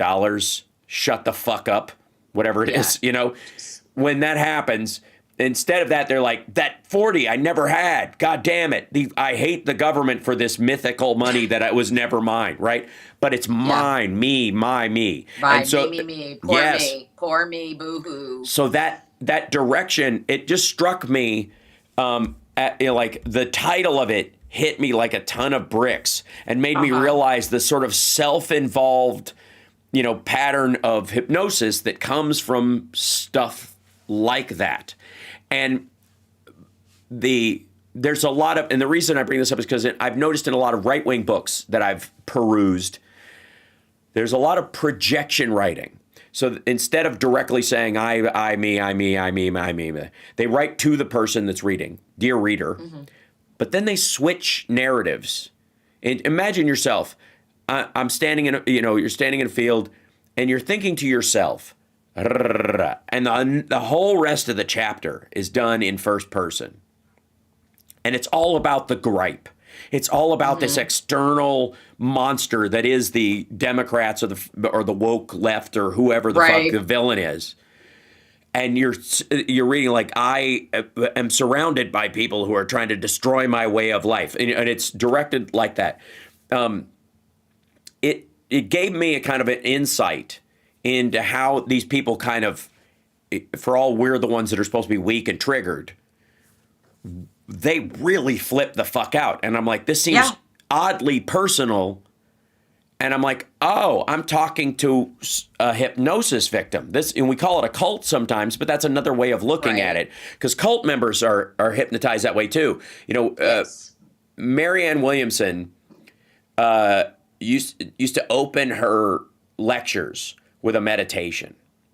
We see within the middle of our minds a little ball of glowing light, and we watch as that light begins to grow larger and larger until it encompasses the entire inner vision of our mind. And within it, and it was just kind of a relaxation exercise. Not that weird at all from a meditation standpoint, but it was consistent.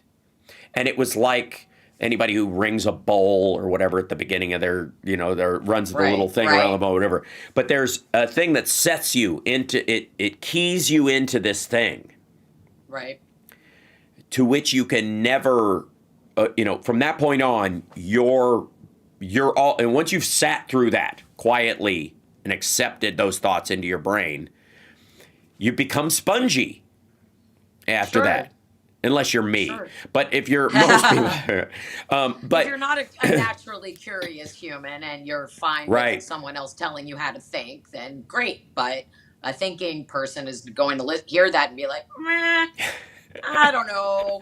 I don't know about that. I have questions. What? Don't forget to like and subscribe and share the show. We see that they're Thank Thanks. you. Thanks, Moo Girl. Also, you want to Yeah. kick down to some scratch super chat wise to the little match girl of the internet? I will not say no.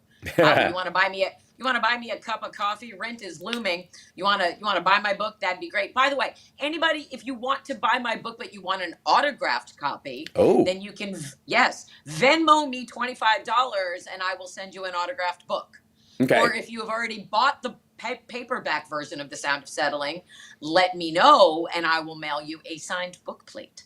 So it's a give and take. It's a give and take. And also, everybody who buys my book, whether you're whatever social media you're on, I will follow you back because that's how we grow community. Mm-hmm. And that's how the smart kids grow community. So, But what you're talking about when you're talking about my struggle and you're talking about Trump and you're talking about Musk and you're talking about all of these MAGA bullies who are swarming to this groupthink, I think that they all have something in common, which is from a very young age, they were not protected. Their parents bullied them, or their parents ignored them, or an older sibling bullied them and they were ignored, or something in their early childhood that was imprinted upon them, that there were things outside of them that were more important, and they sort of felt like they had to self-raise themselves, which made them grow up with chips on their shoulders. The world did this to them. They didn't do anything. They are innocent victims of circumstance. Yeah, this I gotta happened. say, the Jews did this, and the blacks did this, and the Puerto Ricans did this, and the Mexicans came and took our jobs. And all I did was I just tried as a white man. I just tried to make a living, and the world pushed back. And I am the best at this, and nobody acknowledged it. And nobody said I was good at this, and nobody loved me here. And I'm not as smart as you. And the teacher said I wasn't as smart, and I'm pushing back. Hold on. I'm gonna push back on a couple as I do. It's a component of bullying. Okay. Because they're all bullies, right? Right. And bullies have but a lot of I don't things think in common, bullies. but not everything. In We've common. had this idea. Okay. So as part of like after school programming, we've had this idea that bullies come from dads who beat up their boys. Not always. Right. I know. But always on after school specials. Oh, always right. Specials, yes. You know what I'm talking about? Like every Throw in version. some alcoholism too. Even like still, the boy who drank too much. Right, but then there's a bunch of, and then I would, for the record, there's a bunch of people who, that seems to be the prevailing storyline of how it links, and we tend to psychoanalyze, and I would argue by tacit accident, excuse, lest we be ableist, their behavior as a product of a broken childhood or a lack of something, or you can directly tie their lack of empathy or whatever to the fact that their mom didn't hug them enough before they were the age of 6 years old, and the psychoanalyzing of everything and having that be the be all end all as the standard as to why people behave the way they behave, I believe, removes all agency from fucking adults. And look, we are either adults or we are fucking not. And I don't care how much baggage you carry around. If you can tie your shoes and cross the street and wipe your ass and take a shower and brush your teeth on the regular, then what your parents did or didn't do to you is no excuse for how you treat other people in the fucking world, because you are obviously able to make normal decisions all these other times. No, they don't get a pass. They don't get a pass. But that is a pass. I know. It isn't. It's trying to understand. And again, we've also talked about this on the show. If I personally, as a student of humanity, can understand the why of somebody, why they behave the way they do, why they act the way they do, why they do what they do, then I don't have to like it and I don't have to agree with it, but it helps me understand who that person is. And I would just say a happy person is not going to bully other people. A happy person, a content person, a person who's fulfilled in their life isn't going to go out there and try to make other people feel like shit. That's true, People but who are wait. miserable want Still- other people to be No, as no, no. miserable as But they I would- are, I would whatever the argue pathology is. in defense of everybody in the audience who's been through periods in their lives who've been miserable or discontented or unsatisfied with their life and didn't take it out on other people. It's That not in and of itself is, universal. I know, but what I'm saying is that it's spoken as a universal, and maybe it's just because I'm a straight white guy. That when we kind of blatantly throw that stuff around, it scoops me in with the Charlie Kirks of the world. Yeah, but I'm not doing a not all men. I'm doing. You're asking about a specific subset of the population. Right. That specific And subset I'm of the saying population they are has made bigots. choices. They are not Yes. transphobic. They are bigots. They are not homophobic. They're bigots. They're against gay people. They're anti-gay. They're icked out, and they by behavior, or they're afraid of their own impulses, or thinking that it might be possible for them to fall into it accidentally or something like that, because it might they might find themselves attracted to it, or they might just think that any man who would act like a woman is therefore weak because they themselves are misogynist assholes. They don't have a disease. They're not damaged. They're not weak in that sense. They have found a way to meet their needs for their PowerPoint in life, and it requires them to take out their behavior, their actions on other people in a way that gives them a PowerPoint. But it's not because this gap that their parents left in their soul a long time ago. They have responsibility for it. Yes, absolutely. But your original question was, or your original point was, this diatribe, this Nazi thing that was written in the first person so that people can self-identify. That's an innate from some point in their development. They were meant to feel less than, even if they're part of the largest population on the planet. They were somehow felt personally, because Donald Trump thinks everything is a personal attack on him. They take it personally. They make it about themselves. It's narcissism and self-protectivism. And so they're like, I relate to that. I relate to that. You're saying this happened to you, and maybe I didn't go to prison, but I felt like that. I felt attacked like you. I felt othered like you. I felt alone like you. And I was made to feel like my opinions were bad, but they're mine. And now I found another person who has the same opinion as me. And then I found another person, and now I found a whole group of people who think the same way. And that's how you get the MAGA mentality. But it's not a universal. It's not a pass. It's not a reason. It's not me saying this is true of all of them. But you're asking, why would someone relate to the first person narrative of Mein Kampf? My struggle, not our struggle, mine. And that goes to an individual singular experience that created the nugget of narcissism that bloomed within them. However it's manifested is different. Some people manifest it in going and doing a mass shooting. Another person might manifest it as saying, well, this fucking sucks, so I'm going to turn it around into a positive, and I'm going to start the Boys and Girls Club of America. I don't fucking know. But what I know is some people are given the tools to grow up and understand how to handle tough shit, and some people are not. And people are, nobody is born believing anything or hating anyone. So some of it is carefully taught. Hey, son, we hate Jews in this family for this reason. We hate blacks. This is your impression. I grew up with my father calling black people schwarzes. Mm-hmm. That's Yiddish for black people. It was a slam. It was that. And if I decided to just absorb what my dad said and believe what he said, I would be the same. I would be no different. I would be no better. But instead, I made the choice to not do that. Some people don't have enough natural curiosity. Why do you say that? Why would you say that? Why? Like, that's me. I'm the why person. I'm like, why do you say that? Why do you think that? Why do you believe it? And other people are like, oh, well, my parents said this, so it must be true, and I don't question my authority, and I'm not allowed, and this is what I grew up thinking. And my friend at school believes it too because their parents go to our church, and then it's a communal, and then it grows and grows and grows. And so it's just one explanation for why someone might be influenced by a book like Mein Kampf in the first person. They were never encouraged to be singular, independent thinkers. They were never encouraged to have any natural curiosity. They were never encouraged to be allies to communities they weren't born into. Their world was narrow. It would always stay narrow because no one encouraged them to expand it. I'm just saying that these are all reasons that could be true. We'll never know. It's not like a MAGA person's going to sit down and get into analysis. No, they don't have enough natural curiosity to ask why. They don't ask why. And that's a huge part of it. Right. They don't have that natural curiosity. They just do it. They don't question why. And if you're not questioning authority, then I would ask why you're not questioning authority. We're capable of questioning authority. We're capable of holding leadership accountable when they fuck up. We're yelling at Chuck Schumer. We got mad at Bob Menendez.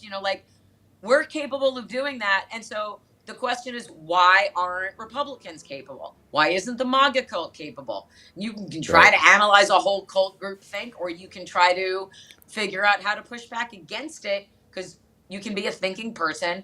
I'm not saying you have to have compassion or whatever, but you can try. If you are frustrated enough, then you should have the natural curiosity to explore why a person behaves the way they do. Sure. There's all of yes, those I things agree. at once. I agree. You should be curious about how they behave, why they behave the way they do, if you're trying to not raise another Trump. The chances of you doing that, or me doing it, or anybody who's having this conversation raising another Trump is really fucking slim.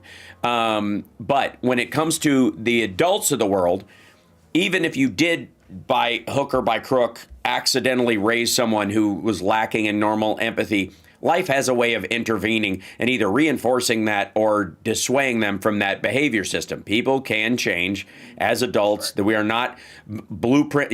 Where there's never going to be a time in the future where we line up a bunch of 7-year-olds, give them the fucking marshmallow test, and if they fail it, we throw them into an incinerator, because you can tell how they're going to behave as adults from that point forward. Fuck that. And the primary issue I have with people not being able to understand. We do have to wrap up, and I understand, but I want to remind everybody, sound settling. Don't forget the Substack, Political Voices Network, etc. And watch the Tara Show. The Tara Show. Now twice a week. Nice. Tuesdays and Thursdays. Awesome. I mean, they wanted us to go to 5 days a week, but it's a lot. Needed a life. That's a lot, and you do that. And I do 6 days a week. We can. You're amazing. It's amazing. And we may go to more, but we're talking about that. But the Tara Show is currently on the Political Voices Network, Tuesdays and Thursdays, 2 p.m. on the East Coast and 11 a.m. out here on the West Coast. And Devlin and I really, we have a similar vibe in the chat where we get a nice mix and we get a lot of interaction. And to me, that's a huge thing. Like I don't have to agree with everybody, but that you're willing to take part in a conversation, I think is a huge thing right now, which is, why we need to get out on the road and start talking to people in person.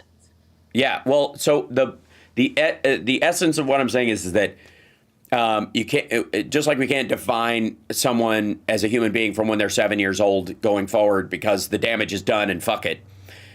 We also have to come to terms with that in all societies, whatever the political spectrum that exists within those countries, or the lack of political spectrum that exists in this country, there are individuals who will find a way to meet their needs on the backs of other people in the most horrifying fucking ways.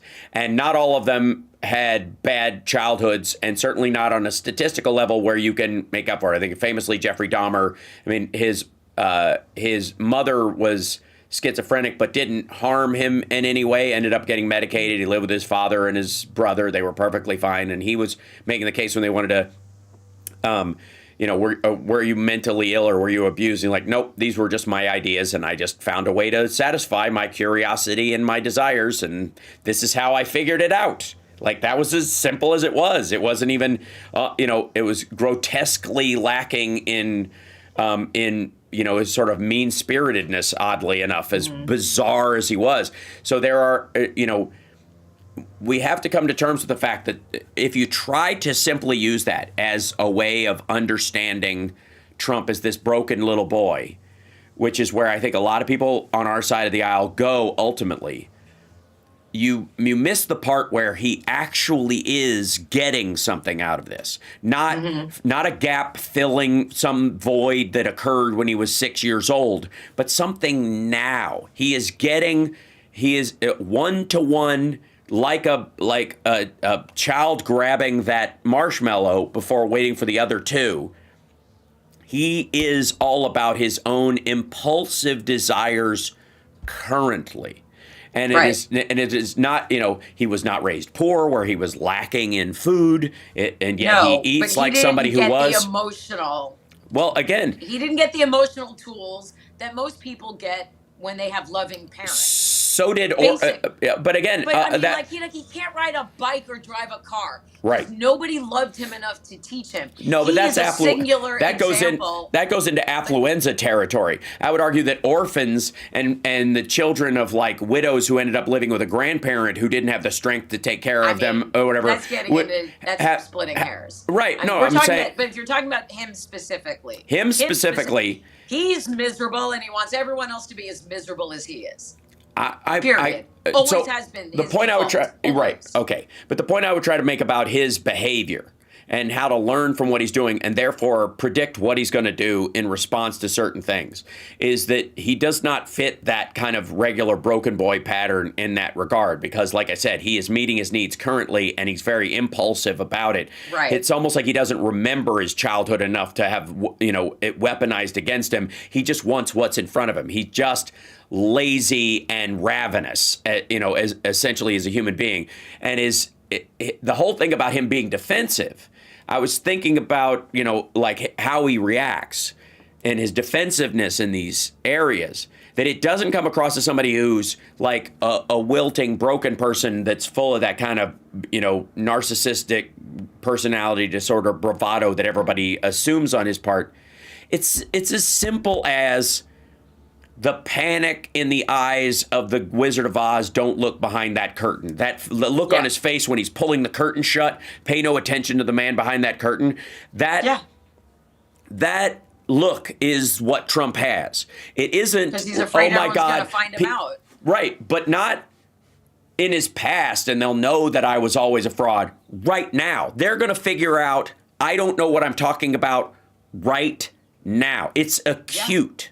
And if we confuse it for, his sort of past psychological damage, we miss the fact that that's what keeps people from asking him dozens of questions about what the fuck he's talking about, because they think he's saying this, but his reason to be defensive about it is the broader reason most people are defensive, which is like, I feel alone, or fucking imposter syndrome or some shit like that in the vaguest sense. It isn't. It's now. He literally has no fucking idea what he's talking about when it comes to tariffs. He literally never has. Did. Right. This is what he's always done. He's always walked behind a smoke screen of his own making. Right. But always. Now it matters. Now it's not just the family business that he can bullshit his way through. And if you can spray paint furniture gold, people will think it's gold because they're never going to get close enough to scratch it with their fingernail anyways. He's in a different position now. And the reporters that are covering him, this is where it kind of drives me a bit nuts, need to look at him for the man he is right now. Not who he was in 2016, not who he was as a child, not the fucking host of The Apprentice, but the guy sitting in front of you who just said something that you materially know is not true. And you have two options. You have to believe he either knows it's not true and is lying to your face, and so you have a responsibility to push back on that lie, or you really have to question whether he knows that he's lying and he's just being stupid, and you have a responsibility to drill down on his knowledge to make him realize he's being stupid. If he really is stupid and he's like, oh, fuck, wait, what? Like, humans can have that. Right. But those are your two options.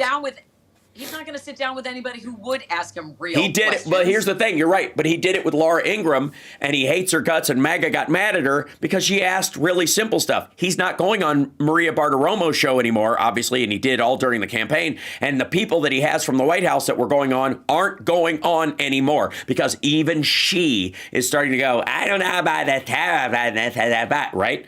And I mean, you keep tanking the Dow, she's going to notice. Right.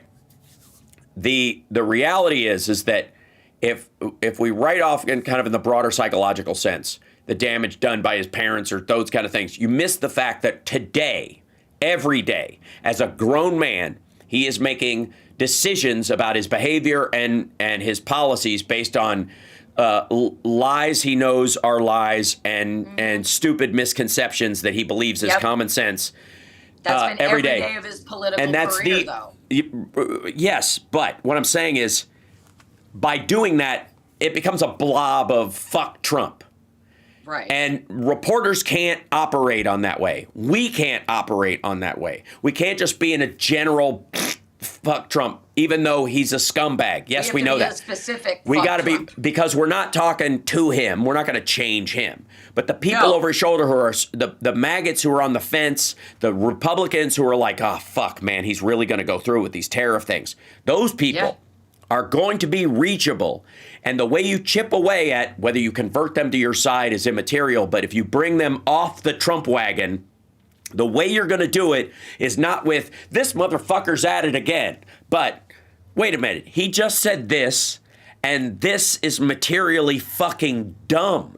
He's either lying to you and thinks you're too stupid to notice, which is one of the things that will get these people off the wagon, right? Mm-hmm. Or he does what you both don't know this is stupid. Go look it up. Mic drop. This has to be the methodology, because the whole TDS, my struggle world of MAGA is based on this orange man bad mythology, this balloon of no matter what he does, you won't like him, which means everything he does, I have to like, because it's going to be an attack point by these folks. But if we can slice bit by bit without getting caught in the abstract storm of it all, if we can slice away bit by bit in a very concise messaging way.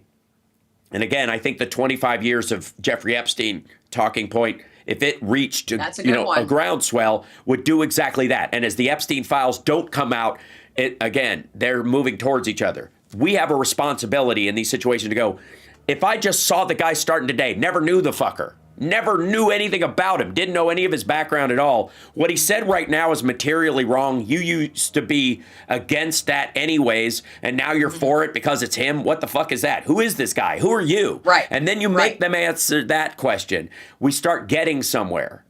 Well, that'd be great. Right. That would be great. I would love that. Right. So and if you know going in, nothing you say or do is going to change who they are innately. But if you can make enough other people aware of what they're doing, maybe they would change their attitude towards that person. Agreed. And it comes down to how it impacts the individuals. And we were saying from the beginning, the MAGA people will start waking up when it impacts their bank accounts, when it impacts their families, when it impacts their livelihoods, their jobs, their future, or whatever. But we shouldn't have to pay for that also. And that's what frustrates me is that, and I don't know how many times I've said this on your show, Hal, but I don't want anybody to die because of Donald Trump, or starve because of Donald Trump, or lose their job, whether you voted for him or not. And if you don't want to believe me, that's fine. But that should be our prevailing attitude, which is where we're living right now isn't about Democrats or Republicans. It's about humans. It's about human beings surviving from birth until death without your government causing your death. Your government's not supposed to make you less safe. Your government's not supposed to make you less healthy. Right. Government's not supposed to make you, less successful. It's supposed to be the opposite. Your government is supposed to set you up for success to the best of its ability without imprinting anything negative. Like, your government is supposed to say, this is how you think, this is how you eat, this is where you go to school, this is what you do for a job. That's not America. That's living under a dictatorship, and that's not what we're supposed to be asking for. And the people who are giving him a pass for not delivering his day one promises are a huge part of the problem. Right. And we're the one, and if we bring it up, they're like, well, he's only been in office for 57 days. Well, he promised this on day one. And now your precious eggs that you can't afford, he is going to use for the Easter egg hunt at the White House, where he's also selling branding opportunities. Companies can come and sponsor the White House Easter egg roll for millions. So it's like, hey, kids, come on down to the Tesla Easter egg White House egg hunt while Americans are starving.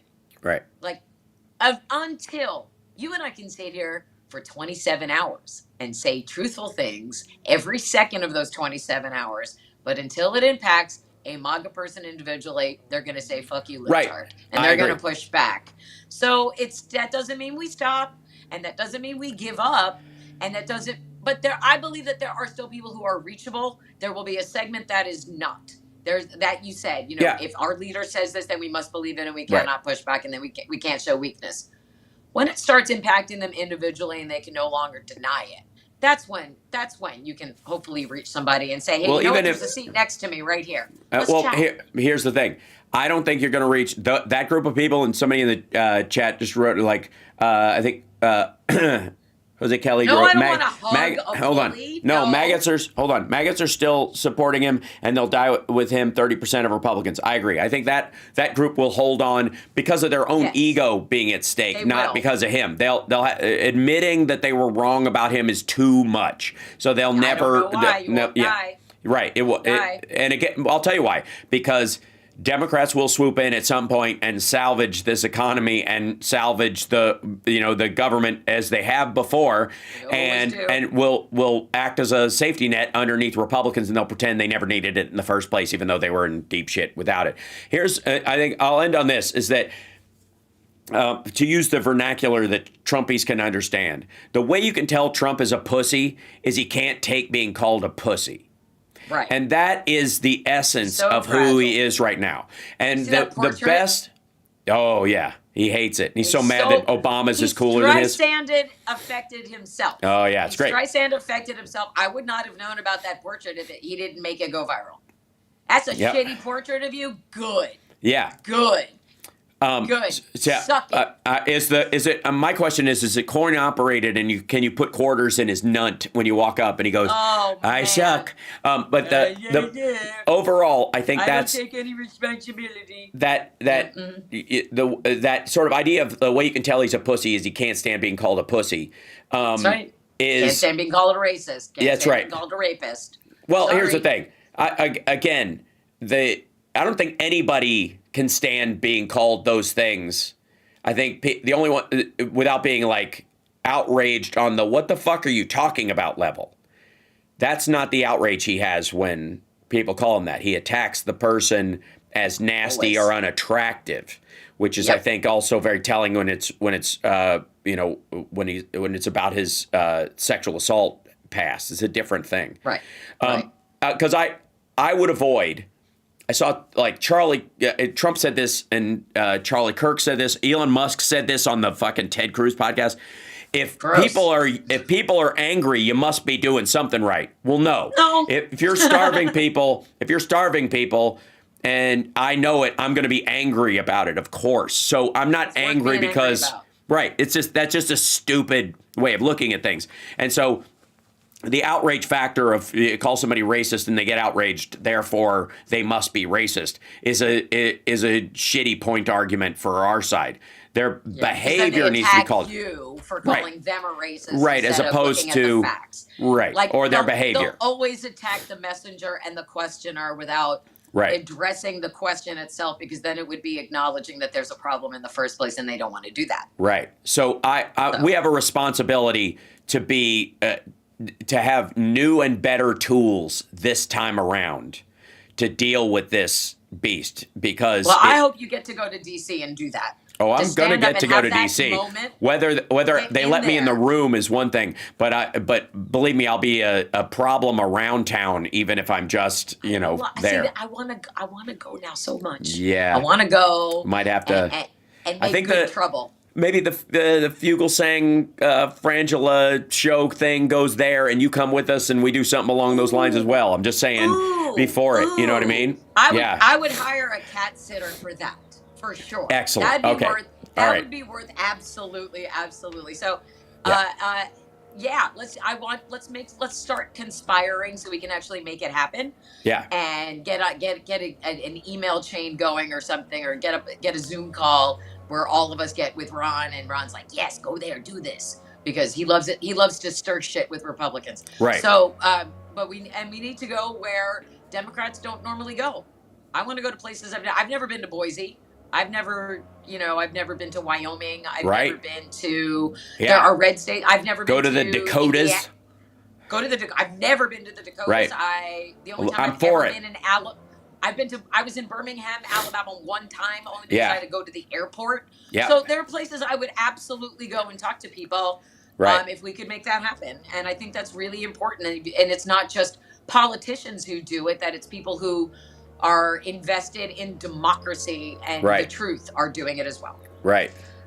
All right, everybody, have a Yeah. good week. Be All right. supportive. Do Absolutely. good to each other, and sign up for my Substack and House Substack and the Political Voices Network Substack and buy my book, because every act of resistance that makes MAGA mad matters. MAGA gets really mad anytime do. I share something about my book. There's a MAGA mean girl right now who's like, this is the stupidest book ever. Liberal, blah, blah. My book is not about politics, and Right. MAGA doesn't read. MAGA gets mad Right. when we succeed. So if you buy my book, that'll make me so happy. In all fairness, a bunch of them are just intimidated by the concept of book. So, Book. yeah, And right. it's Lots always of like, tell me words about a all in book one you've place. read. You Yeah. know, the fact that I wrote a book that Cameron Crowe loves, by the way. Cameron Crowe sent me a DM Aw. last weekend. He's like, I love your book. And I'm like, great. What should I do now? And he's like, Right. well, I'm busy doing my Joni Mitchell. He's finally making his Joni Mitchell movie. Watch Oh, the nice. Tom Petty documentary that he did on Paramount Yeah. Plus, by the way. It's excellent. Will do. Anyway, I'm just saying, there are good things that we can make happen, but because the good guys need a win. That's my most recent Substack. Good guys need a win. Every time something good happens to us, it makes MAGA cry. So let's do that. All right. Excellent. Thank you All so right, love much. you guys. Take care of Yeah. yourselves. We'll All see right. you soon. See you later. Bye. There she goes. Ladies and gentlemen, Tara Dublin, who does indeed rock. It's House Sparks Mornings, Mega Worldwide. Thanks for sticking around with me. Like, subscribe, give a thumbs up, support the show, etc., etc., etc. I'll see you guys this afternoon for the regular show. I have a little bit of tweakage to be done. I hear Tara in the background fumbling with her phone. It won't hang up. It's adorable. It's okay. Yeah. It won't hang up, she says. It's like my mom on FaceTime. So, excuse me. Anyways, appreciate you guys. I will see you this afternoon. And let's see if I can make everything work relatively well. Please come. Please come to Oklahoma this time. This was on in the background. Yes, we were. And there are lots of... Roxanne says there's still a lot of states you've never been to. I agree. I think we should hit all 50. Oh my God. Wait. I think I've come up with it. The show should be called the 50 State Strategy. I was trying to come up with 100 days kind of a thing, and it just seems like, but the 50 State Strategy, or call it the 50 State Strategery or some, to make it, comedically, have some value, I guess, as a title. Something like that. And that would be, we go to every state. We'd have an excuse to go to every state. Huh? Come on. Right? We got to make this happen. All right, I'm going to bother Ron today. Okay, that's it. Okay, let me get moving. I went long today. We went long because that's just how shit works. It's just a good time. Anyways, by the way... you are watching House Sparks Mega Worldwide, and we're glad you're along for the ride. Every day hell is here by your side. You know it. So please, would you like and Please, subscribe? just do that. It's free. I mean, come on. How much do I have to ask? Really?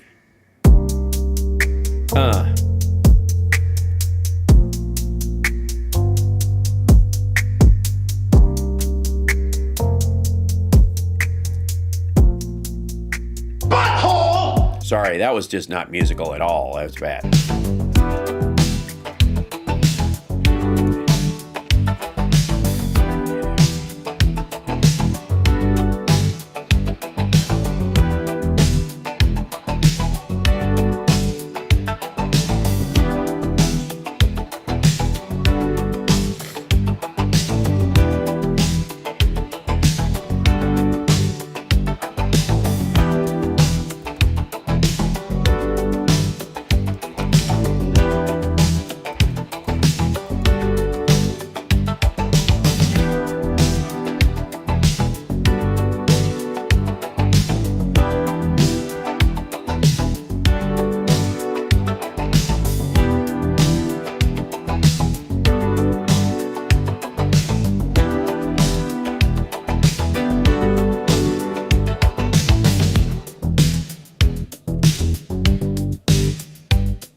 classify that as a launch problem or a design problem? Dr. Evil. I think there's some kind of deviated treatment. Easy, real nice. If I didn't have puke breath, I'd kiss you. You are physically repulsive, intellectually retarded, vulgar, insensitive, selfish, stupid. You have no taste, a lousy sense of humor, and you smell. It's good to be the king.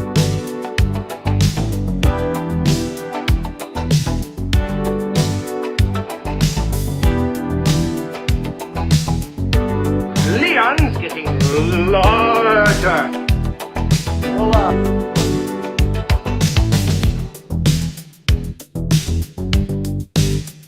The Burmese executives. So these Burmese, they say, pronounce it Burmese. Action replays in magnified fortune.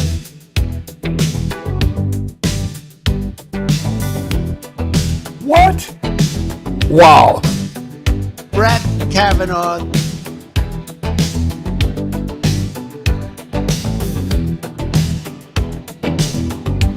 The stroker. I had a beat off. You snatch. The biggest loser is the state with the shortest dick. I like wood, deeper and longer. You're like a Kentucky Fried Idiot.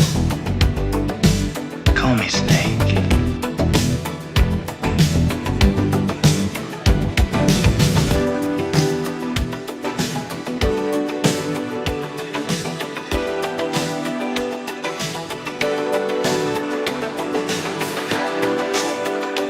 Just the facts, ma'am.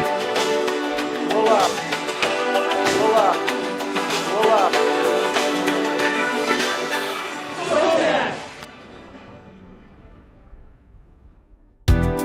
All I'm offering is the truth. Sportos, motorheads, geeks, sluts, bloods, wastoids, dweebies, dickheads, they all adore